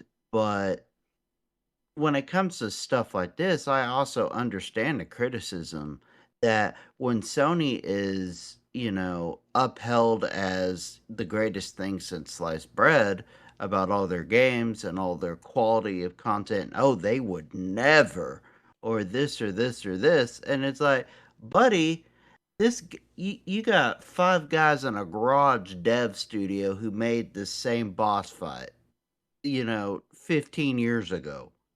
And you're putting this in a 250 plus $1 million game, or you're having a hold your hand run session while a whole bunch of green screen nonsense is going on, or you can clearly see the enemy you're supposed to be chasing, but no, we have to. Well, we can't have yellow paint because it has to float. So we have this scent tracker that you have to follow this trail just in case your eyes weren't working enough to see the enemy that's right in front of you take a right. And like it just it's like, how dumb do they think the common gamer is? Maybe that's a question we don't want the answer to, honestly. But it's just they're treating their customers like a bunch of morons. And you know, it's again not a huge deal on the surface, or does that make a bad game? No, not at all. There's a reason they're used in games so many times. It's a tried and true method. It works. But there's just something particularly just makes you grin inside a little bit that it's Sony Studio and one of their premier ones that's getting so much grief about it because it's just like, oh, really? The people you said, oh, they would never, or no, that they're above all this. They could never do anything. They invent everything. They do this and this, and yet it's recycled. It's instead of sad dad simulator, whatever, third person. It's their movie cinematics, but with Wolverine license fees included. And like the modeling, like I'm not even gonna to the grifter stuff about it, but like the modeling just looks weird. Like all their characters look the same. Like like not even engine wise, but it's just there's just something weird about the game. Like I don't think it's gonna do bad, but it doesn't look like anything I haven't seen before. It just looks like a nice, fun superhero game to plow through on a weekend or two. It doesn't look like a game of the year must have console seller, which is what, if you're charging $70 and Sony's been having the year that they've been having PR wise, is not what you want for them. And hopefully for them for their accord, it does well. But for the fans, I think they're just fed up with the BS, to be honest. And the physical disc situation, I think, has just tuned everybody to an 11. I Yeah. think if that hadn't happened, people would just laugh at it and say this is like the fruit stall in Halo Infinite in the multiplayer, or Puddlegate. You remember Puddlegate Yeah. for Spider-Man 1, and people go like these guys are being a bunch of clowns, and then they just move on. But since everybody's already so ticked off at them, I think it has just amplified it, and everybody's just looking for a fight and looking for something to find wrong with it. Again, I think the game looks fine. I think it will perform fine, sell well, etc. But it is definitely not a man, I just gotta turn on my PS5 and play kind of title. To me, personally. I guess we'll see. You know, I love all the memes already. Like they took the girl from Forspoken basically and her whole line and applied it to Wolverine, and it just fits perfectly. Yeah. You know what's funny about this whole Wolverine thing? People keep posting clips of the X-Men Origins Wolverine game. Which was awesome, by the way. Yeah. And we're talking about licensed games before. Like, hopefully that game comes back because like that game was ahead of its time. But it, that does have like gamey stuff in as well with quick time events. But it's great. If people still have like a 360 or PS3 hooked up, try and get that game because my God, X-Men Origins Wolverine is so good. Um, but yeah, and also I think those games being and by the way, what I'm about to say is very insulting to reviewers, journalists, shall I say. I think that game's game design is kind of just aimed towards the people reviewing it, right? You have these journalists, IGN and GameSpot and Eurogamer, right, where they're not that good at games. They don't really play a lot of them, and they need the handheld, right? So that's why you have a red trail showing you where to go. That's why you have yellow paint in all these games, and like maybe pressing both triggers to shout on screen is like really riveting to these reviewers, right? You're fighting this giant robot, and to these reviewers, you might be thinking, "Oh my God, I'm fighting this robot. How do I fight this robot? How do I know what to do?" Well, if there's a glowing orange square on them, they know where to hit, right? Because a lot of these journalists, the incompetent, they don't know what they're doing. So, like, to me, and am I being facetious? Yeah. Like, I don't trust a lot of journalists. So, like, to me, these things are made easy. Like, hey, look, push forward, enter cutscene. 10 minutes of cutscenes now up. Congratulations. Climb the yellow bars and the yellow paint to get to the next level. Follow the red trail to get to the next location. Right? Hand holding the game, which is basically what these reviewers want. And that's what they like. Any difficult game, they don't like it. But like, I think look, the reaction to it just shows a point, and it illustrates a point I'm trying to get at. Right? You can't be critical of anything related to PlayStation. Like there's people from Insomniac Games, right, that said that they don't like this hate campaign, right?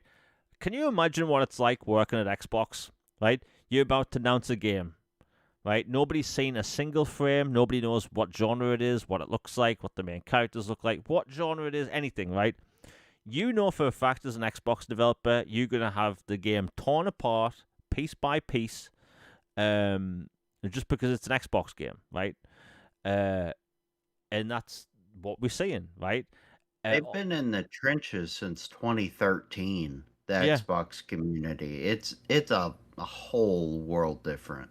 Yeah, and we see it all the time with all these games. Like, look at Ubisoft, right? Ubisoft gets a lot of hate, and they were coming out this year with Assassin's Creed Black Flag Remake, Resynced, right? And it looks like it's the best Assassin's Creed game in a long time. It's what people wanted in Assassin's Creed 4 Remake. And that game did actually have a period of time where there was a hate wave online due to certain gameplay mechanics, which kind of got sorted. But my point, before the game came out, but like, that game had like a 2-week period where that game was being hated on. Imagine you've been working on that game for years, making this beloved game come back, and you see this hate wave online. It's happening for all these AAA games. So like when you see the reaction from Sony developers, they're not used to it. They're not used to seeing criticism on any level. And if you have a gamey game, which is what I call them, shoot or like attack the glowing weak spot. To me, that's not really a bad thing. It's a game thing. I don't need every game to reinvent the wheel. But let's be honest. The rule of 3. Yeah. Everybody knows what that is in gaming. Yeah, but I don't need a new game to do something new. I just want it to be good. And I think these Sony developers, they begin to realize that, look, their games aren't original. Most games aren't. And that's perfectly fine. But like the fact that people need to act like these Game of the Year, quote-unquote, bangers need to reinvent the wheel and be something new is preposterous.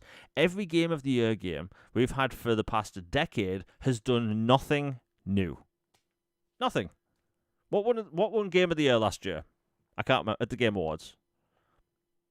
Expedition 33, right. Didn't it? Expedition 33, right? And what is that game? It's Final Fantasy, right? Turn-based Final Fantasy set in France, right?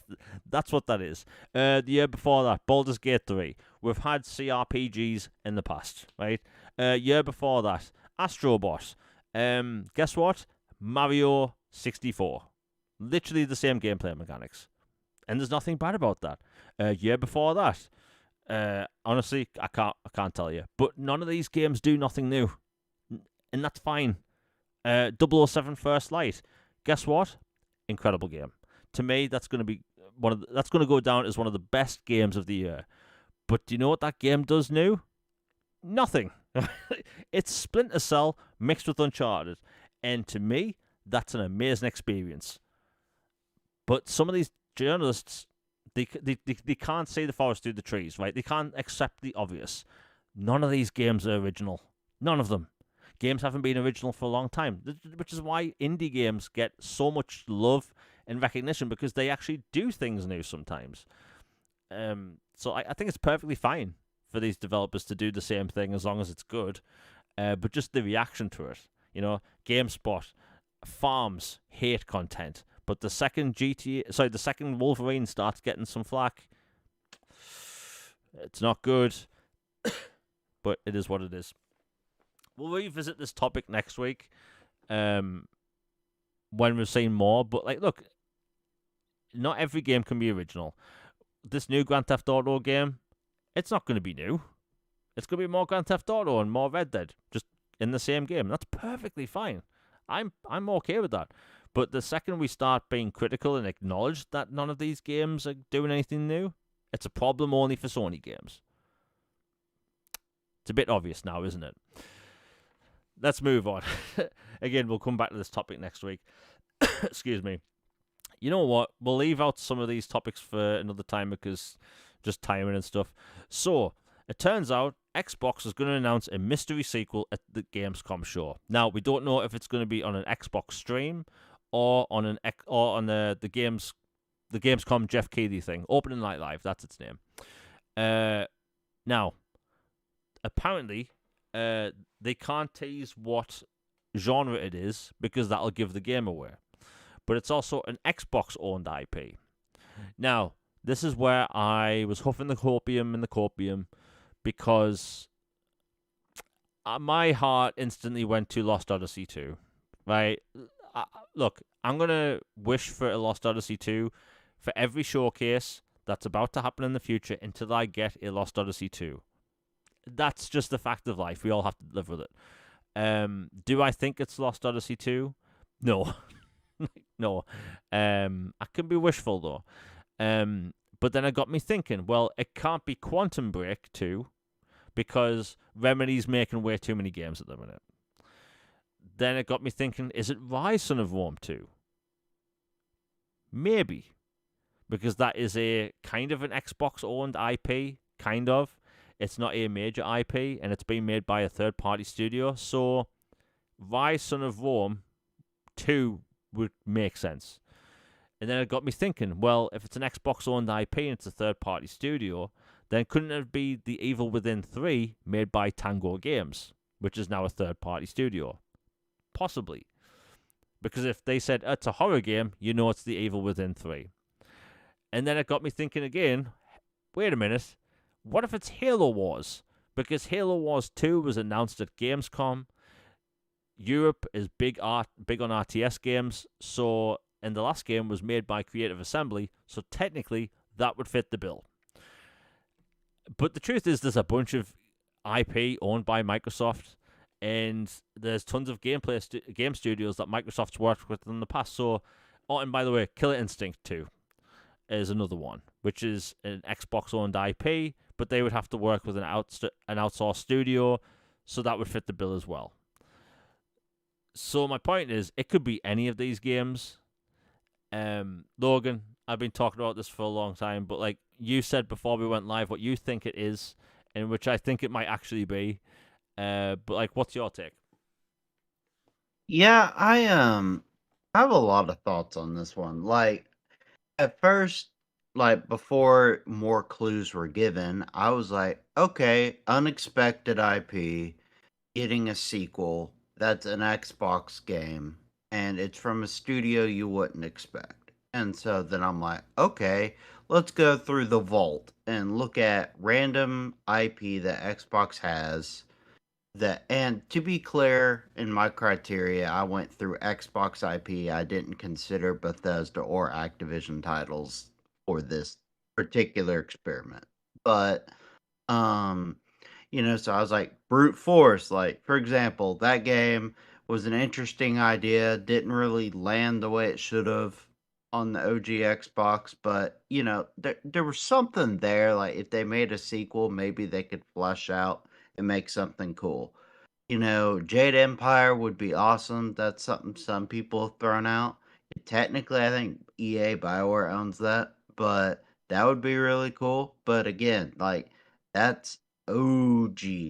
And then, like Viva Pinata would be fun if somebody could do something with that. Like Crimson Skies would be fun. They just added achievements for this year. Maybe, gauge interest and boost stuff profile for a sequel, maybe. That was an idea. I've seen some people throw out the idea of, a Conquer sequel finally happening. And to me, a studio that would be perfect would be Squanch Games. If anybody could handle Conquer in the modern year of our Lord 2026, it would be Squanch Games. Oh yeah. The thing is, would Microsoft have the balls to make that game? I don't know. But that would be fun. Like, there was a whole bunch of ideas you could go from. But then more updates started coming in that it's a more recent title that is getting a sequel, not, OG 360 era. So that takes out a whole bunch of candidates. So let's go back, let's cut the timeline from 2013 to now. Okay, Rise. Rise makes sense.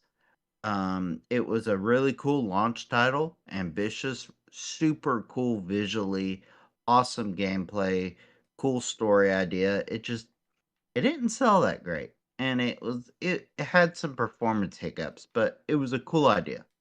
Quantum Break, I would love a sequel to Quantum Break as well, but to me, it would be Remedy or nobody to do Yeah. that. And because of how complicated and lore intensive and universe sharing that game is, like, to me, it would almost be disrespectful to hand that game off to somebody else because of how tied in that game is. And then, Crimson Dragon, no, I don't think it's Crimson Dragon. Like, could it be? Why not? But I don't think so. Evil Within, yeah, that one makes sense. I mean, hey, Bloober Team is really good at horror games. What if they made a pitch for an Evil Within 3? Would I say that's impossible? No. Do I think it is? No. Killer Instinct 2 makes a lot of sense. But, Special Nick, friend of ours, and some other people have suggested that the Killer Instinct 2 that had been in development for some time got axed during one of the many purges Xbox has had over the last couple years. So that seems to eliminate that idea. So, okay, so we're really trimming the fat here. Okay, Recore. You know, fun idea when it came out. I enjoyed it for what it was. Could they do more with the sequel? Yeah. Do I think it's that one? Probably not. Gunk. Gunk had a game that came out not that long ago. A sequel would definitely be a surprise. But do I think it's that? I don't think it's high profile enough, to be honest. And then, okay, so we're really, really trimming it down. What about Ori 3? What about that as a hypothetical idea? Because, Moon's, and especially when you partner with the tease that it's recent and a surprise studio, implying it wasn't the original studio making it, or, something else that's just kind of an odd fit. What if Ori 3 is being developed by somebody other than Moon and it just comes out and it's awesome? Would you be down for that? I personally would be. I'd love the first two. Personally, I was kind of surprised they'd make another one considering how the second one ended, frankly. But, there's always a way, like in movies, like if you don't see a body, you can spin it to where they come back. Yeah. So I'd play it. I liked Ori 1 and 2 a lot. They were masterclass Metroidvanias. So if they made an Ori 3, I would 100% be happy. Would it be my most wanted reveal for a sequel? No, but I'd be cool with it. And with Moon Studios acting the way they've been acting online lately, it it would just be an interesting timing for oh, by the way, here's Ori 3 from somebody else. Yeah, I mean, I think you're onto something. I think RE3 is the most likely one now.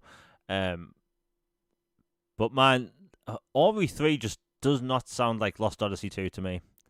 I mean, I'd love that, but I think that's a Tokyo Game Show or nowhere announcement to yeah. me. Um, again, I don't expect You can tell my heart's out on Lost Odyssey 2. But look, if it's Ori, I'm sure a lot of people will be happy because those Ori games did well. A lot of people loved them. Metroidvanias have been popping off for a while now, so like, yeah, I could see that being a thing.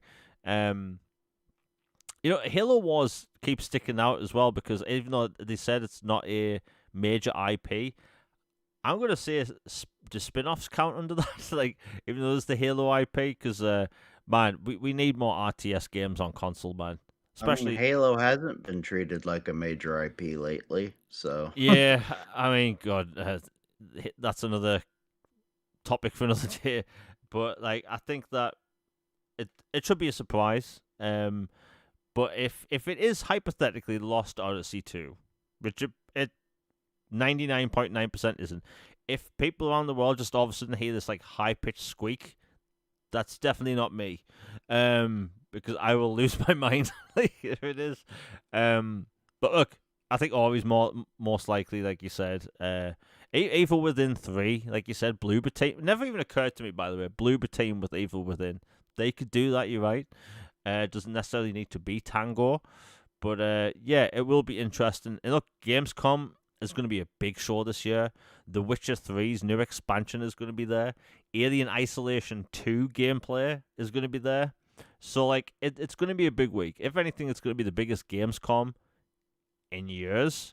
Gamescom is becoming way more, or should I say, a bigger event than it used to be, which is great. Excuse me. But yeah, should be a good show. Let's see what we got next. You know what?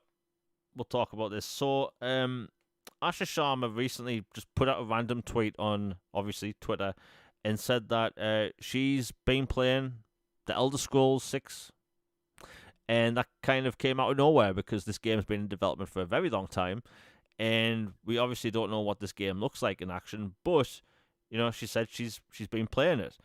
And, she said it's like mind blown or whatever.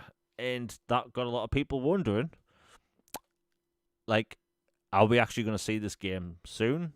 Obviously not this year, but like how far away is this game? Is it going to be a Xbox Helix launch title? Will it be exclusive? All those questions were asked. But like the fact that tweet was just made out of nowhere when we've had no news on the Elder Scrolls, let's be honest, ever. And it looks like, maybe it's further along than we thought because apparently it's fully playable. So, like, to me, that tells me that maybe this will actually be a Helix launch title, or at least a Helix launch window. Because you know how these companies are. Launch window means, like, first 6 months. So I think that could be the case, Xbox this generation, they didn't actually have a huge launch title. They had Gears Tactics, but that's not the biggest genre, especially on console. So, like, this time around, if you launch, especially with these $1,000 consoles, which should never be a thing, but like if you're gonna launch, like, wouldn't you really want to push to have one of the biggest IPs on the planet to be a launch title? I'd argue to say that might be the case, right? Phil Spencer, we don't know what the plans for the launch were under his reign or whatever leadership. But like Asha Sharma, she's clearly wanting to lean on big IP and push the console. So like to me, that just her posting that made me think like I think they might actually be pushing to get Elder Scrolls as a launch title. Maybe I'm reading too much into it, but Logan, what do you think? Yeah, I thought that was really interesting timing that out of nowhere. Oh yeah, by the way, I just so happened to drop by Bethesda and played Elder Scrolls 6 and, censored the title of it, but which is a whole nother can of worms that people have been diving into, trying to decode what that means. And yeah, it's awesome. The story's great. I'm looking forward to it. It's really coming along. And that alone generated so many news articles and engagements and tweets and videos and all kinds of stuff. A simple little, like, oh yeah, that game y'all have been wanting, it's alive. I checked in on it. It's doing quite well, actually. It it's something as simple as that. And it shows you how powerful that game is. After GTA 6 comes out, I'm I'm telling you, that is the single most anticipated game aside from Half-Life 3. Like Yeah. it and Half-Life 3 would be like the two most anticipated games. But since we don't for sure know Half-Life 3 is 100%, you know, until it actually happens, you don't fully believe it. Yeah. But it is going to be a massive game, and just that tweet alone shows the power of it. And I agree. I think it will be a launch window game for Helix. The real question is, does Xbox have the brass to make it exclusive or not? That's the question everybody wants to know. Like, I think it's an easy answer personally, but what's your thought on that? Right, I'm not going to mention names because I don't want people to get like backlash on social media. But when this question came up, people had all sorts of different opinions. I saw a bunch of people say it should be multi-platform because it always has been, but that's not the case. I saw people say that it should be multi-platform because it does. By the way, I love this one. It deserves to be multi-platform. What the hell does that even mean? Like, Don't the Marvel games yeah, deserve to be yeah. multi-platform? So like that's one of my favorite ones. I laugh whenever I see that. It deserves to be multi-platform. Another one I see is that it needs to be multi-platform because it needs to recoup its funding. I'm sorry, but if an Xbox game launches on PC, it's fundamentally on more devices, right? And let's be honest, the people that say this, they're not talking about Switch, are they? They're talking about PlayStation, right? In fact, I beg to differ that if a multi-platform game was to launch on Xbox and Switch, you would not see the same backlash. That'd be cool. Yeah, Switch don't bother me at all. Like point blank, it doesn't bother me. yeah. Um, so like, okay, so if they do multi-platform, is Switch 2 and Xbox okay? We both know the answer, right? So like, we can push that to the side. And it's like, if you Xbox and you pushing big IP and you doing console exclusives again, and you want people to, I don't know, do this really novel thing called buying your console.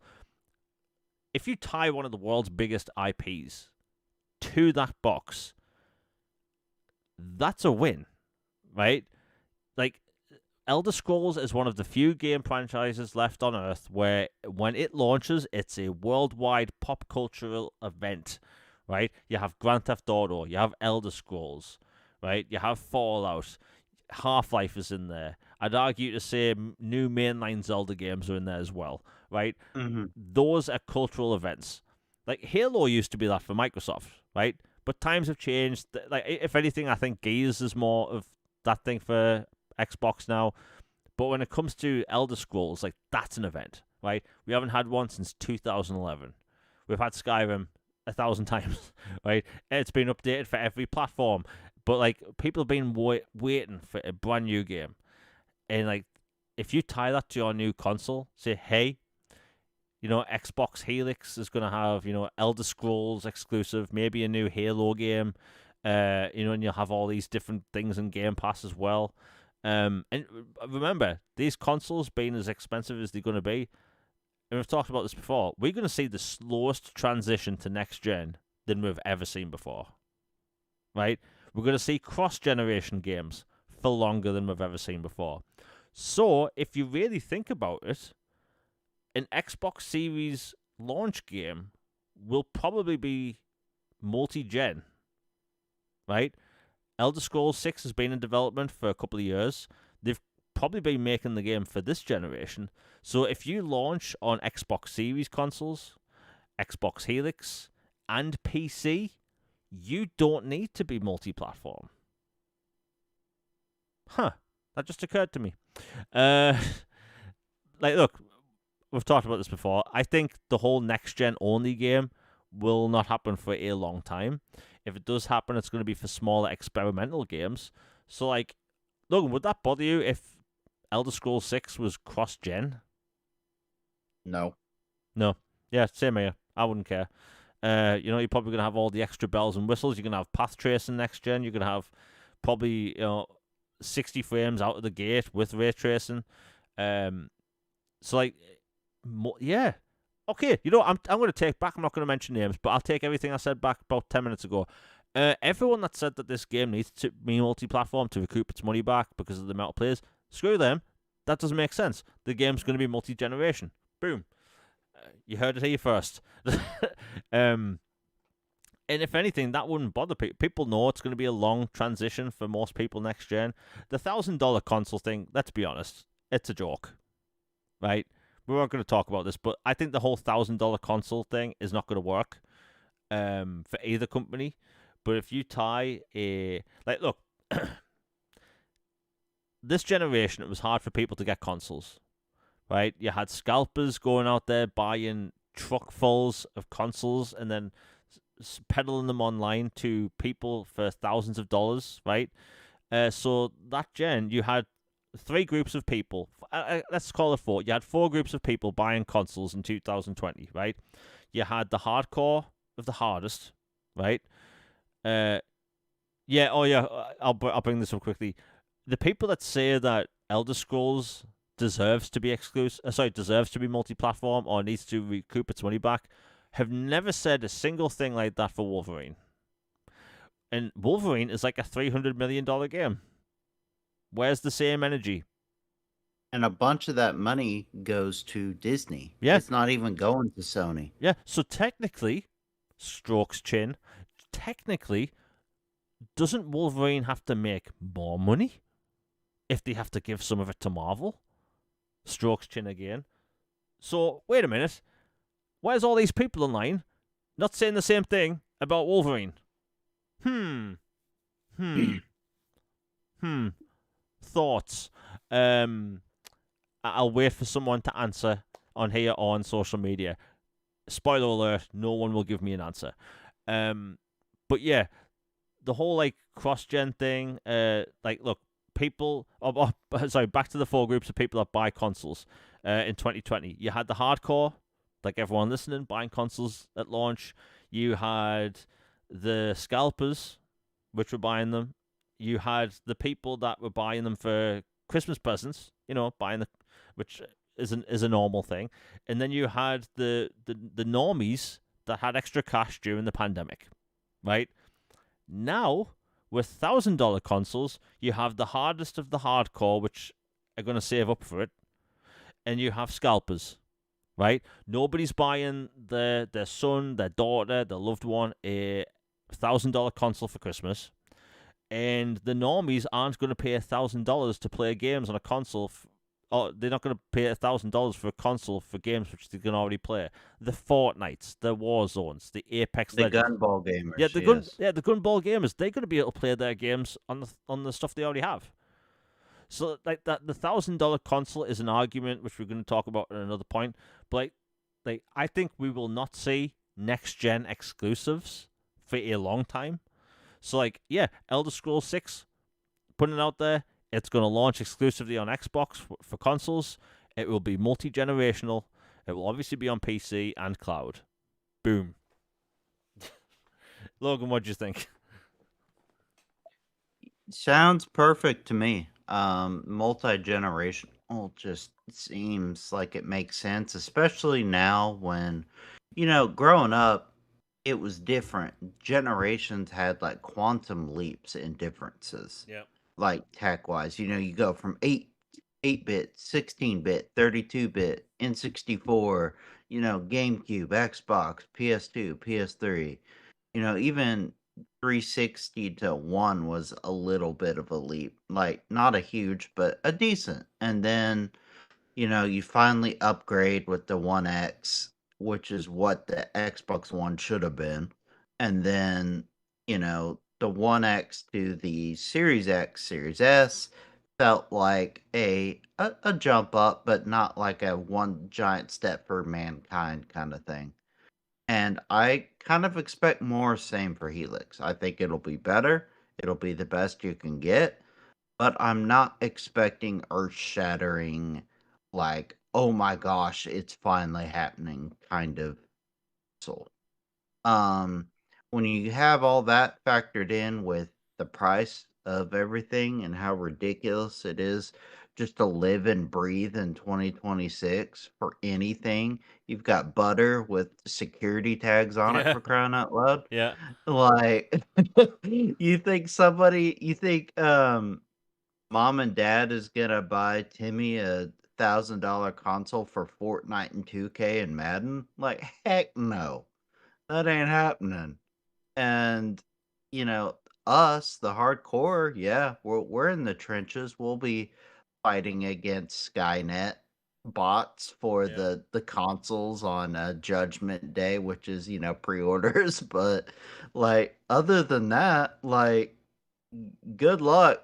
Godspeed for trying to get one of these suckers. And at that price, like to convince anybody, even the hardcore, spend that kind of money on something, you gotta give them a bone. You gotta give them some reason to buy your platform and only your platform. For the last few years, like, look, we've defended and debated and all this the last few years ad nauseum. But point is, when you have devalued your brand to a point to where you're having a hard time with a straight face not lying to somebody to tell them to justify buying this console over another one. And when you're like, okay, so I can get all the games on this platform plus all the games from this platform and this platform and all this. Like, why wouldn't I just do that? I'm like, yeah, I mean, you make a good point. Like, I love backwards compatibility. It's what's kept me like entrenched in Xbox Team Green. Like my library that I've built over 20 plus years, my friends I've made along the way, my experiences with Xbox and the community. Like that's why I'm with Xbox. But like to talk to somebody who's trying to enter gaming or doesn't have the Library of Alexandria that you or I have, like to jump in, you would have had a hard time with a straight, honest face convincing them that that was the right choice to make. Yeah. Just point blank. It is what it is. But with the introduction of exclusives again, you know, that opens the door again. And to be point blank, I'll just put it on the spot. If you're serious about this Xbox leadership, you need to make the big fish exclusive. Token gesture exclusives are not going to cut it. You know, I love Gears of War. Gears of War E-Day should do great, should be awesome. That by itself is not going to do anything. You take that with Clockwork Revolution. I think it's going to be fantastic. Super excited. Cannot wait. Yeah. That game is not going to move the needle. You want to truly get these journos and these other people, the casuals, everyone else, like fully aligned and in tune with your message and your system. You need to drop the Golden Dragons as exclusive. Your Elder Scrolls, your Fallout, your I know, shocking. Halo Yeah. should stay exclusive. I know, like crazy idea. And your core identity IPs going forward should be exclusive so that not one, not two, not three, but a steady cadence of high profile exclusive games redeems your brand. That's how you fix this, especially if you're gonna have the audacity to put $1,000+ consoles out there. Like, you gotta give them something to make it even palatable. Yeah. They have like the Fallout remakes coming out. They have the StarCraft shooters coming, which we're apparently going to see the StarCraft shooter BlizzCon. Those need to be exclusive. They do. Like I put it like this. You know that rumor that came out today or yesterday about there being a new Xbox sequel at Gamescom? Do you know one of the top things that was bullet pointed? It wasn't that, what genre it was. It wasn't the IP. It was at the very bottom. It said, "Will this game be multi-platform?" That's all anybody cares Yeah, about. and this has been my biggest thing for the longest time, that Xbox's games being multi-platform took the attention away from the games themselves. It's not like, hey, does this game have this cool gameplay mechanic? What do you do in this game? Who's the main characters? What's the level design like? Who's doing the soundtrack? Those questions don't exist when they do multi-platform. It's just every single game is this going to be on PlayStation? It's all about platforms. That every single game. But the second they announced Gears to be exclusive, that talk died down. People talking about the movement in Gears. People are talking about how good it looks. The fact that you can have by the way, don't know if you know this, Logan. You can have Metallica music as the menu music if you want. That's pretty awesome. Yeah, and it's just a toggle. But like, I think that's super cool, and that people are talking about it. But I guarantee you that if this game was multi-platform, nobody would know about that because people won't be talking about it. And like, look, for people that follow me on social media and hey, I talk about upcoming games. So the other day I put out a post about, look, these are new screenshots for the Blood of Dawnwalker. And for Witcher 3 fans, you know what I'm talking about. This game looks very good. So anyway, I had a bunch of replies saying, actually, Jamie, this game's going to be on PlayStation 5 Pro as well, and it's going to be the best version. It's like, but I was just posting screenshots, letting people know what this game looks like, right? I didn't say it was exclusive, but people just talk about platforms. Xbox doesn't need to be shy away from like putting the foot down, right? And like, look, we've talked about this before. Phil Spencer saved Xbox. He did a lot of good, but them shifting away from the console focus thing, doing the multi-platform thing, it really did hurt the brand. And them getting back to exclusives, putting the foot down, saying, hey, and by the way, you've probably seen this as well, Logan, I won't mention names, but people have told me that Microsoft should do multi-platform simply because the consoles cost too much. I'm sorry, that's not a good reason, right? Simply because don't I have to buy a PlayStation to play Wolverine? Pretty sure I do. Especially since it's not going to Steam anymore. Yeah. So how come it's okay for that to happen, but it's not okay for you having to buy an Xbox console to play a game, right? It's ridiculous that this is even a topic, right? Guess what? Nintendo's games, they sell really well, but wouldn't they sell more if they were on multiple platforms? But that's not even in the conversation. And by the way, PlayStation is second, Nintendo's first. So this is how the game industry reacts. Nintendo first, amazing. PlayStation second, amazing. Xbox third, the end is nigh, right? Like it's ridiculous. But yeah, we've been talking about this for a long time. We've been going for like 2.5 hours, but it was good to actually have a show because it's been 2 weeks. And honestly, we couldn't actually get through all the topics. I will run through some things quickly before we close the show because I didn't actually get a chance to talk about them. So Xbox 360 achievements are now actually viewable within the Xbox console itself, because before you had to actually fire up the game. I don't know if you've seen that, Logan. Yes, I have. It's good news. Yeah, it's great. Great being able to actually see 360. And apparently we're going to get more details for 360 achievements. because currently 360 achievements work like 360 achievements. It tells you the name of the achievement, and that's it. Now, apparently, in the near future, it's going to give us information of to what we've just done to unlock it, which I think is really cool. So we're getting achievement updates for 360 games. That's cool. And people that have been paying attention to me and my channel for a long time know that I love myself some 360 games. Another thing is the Blood of Dawnwalker, which is, in my opinion, poised to be one of the biggest games of the year. It's probably going to be game of the year for a lot of people because it does have that Witcher vibe. My only concern about this game when it was shown off was the combat. And the combat basically worked like For Honor. So it was directional combat. So if an enemy swung the sword from the right, you would have to swing your sword from the right or attack up if they're attacking up and that kind of thing. That was the biggest gripe myself and a lot of people had. Turns out it's an option. So they listen to the feedback, and if you want to play the game like The Witcher 3, congratulations, that's an option. It has traditional combat as an option. So that was a huge sigh of relief from me because I think the Blood of Dawnwalker looks amazing. I think it's going to low-key be one of the biggest games of the year. They have big, ambitious plans for that as a franchise, and they talk about it as a franchise. And by the way, Logan, do you know they want to get out multiple sequels within a couple of years? Man, that is quite impressive. They sound like they're really on the ball for this. Yeah. So that that game looks great, and look, I'll mention the Halo thing briefly.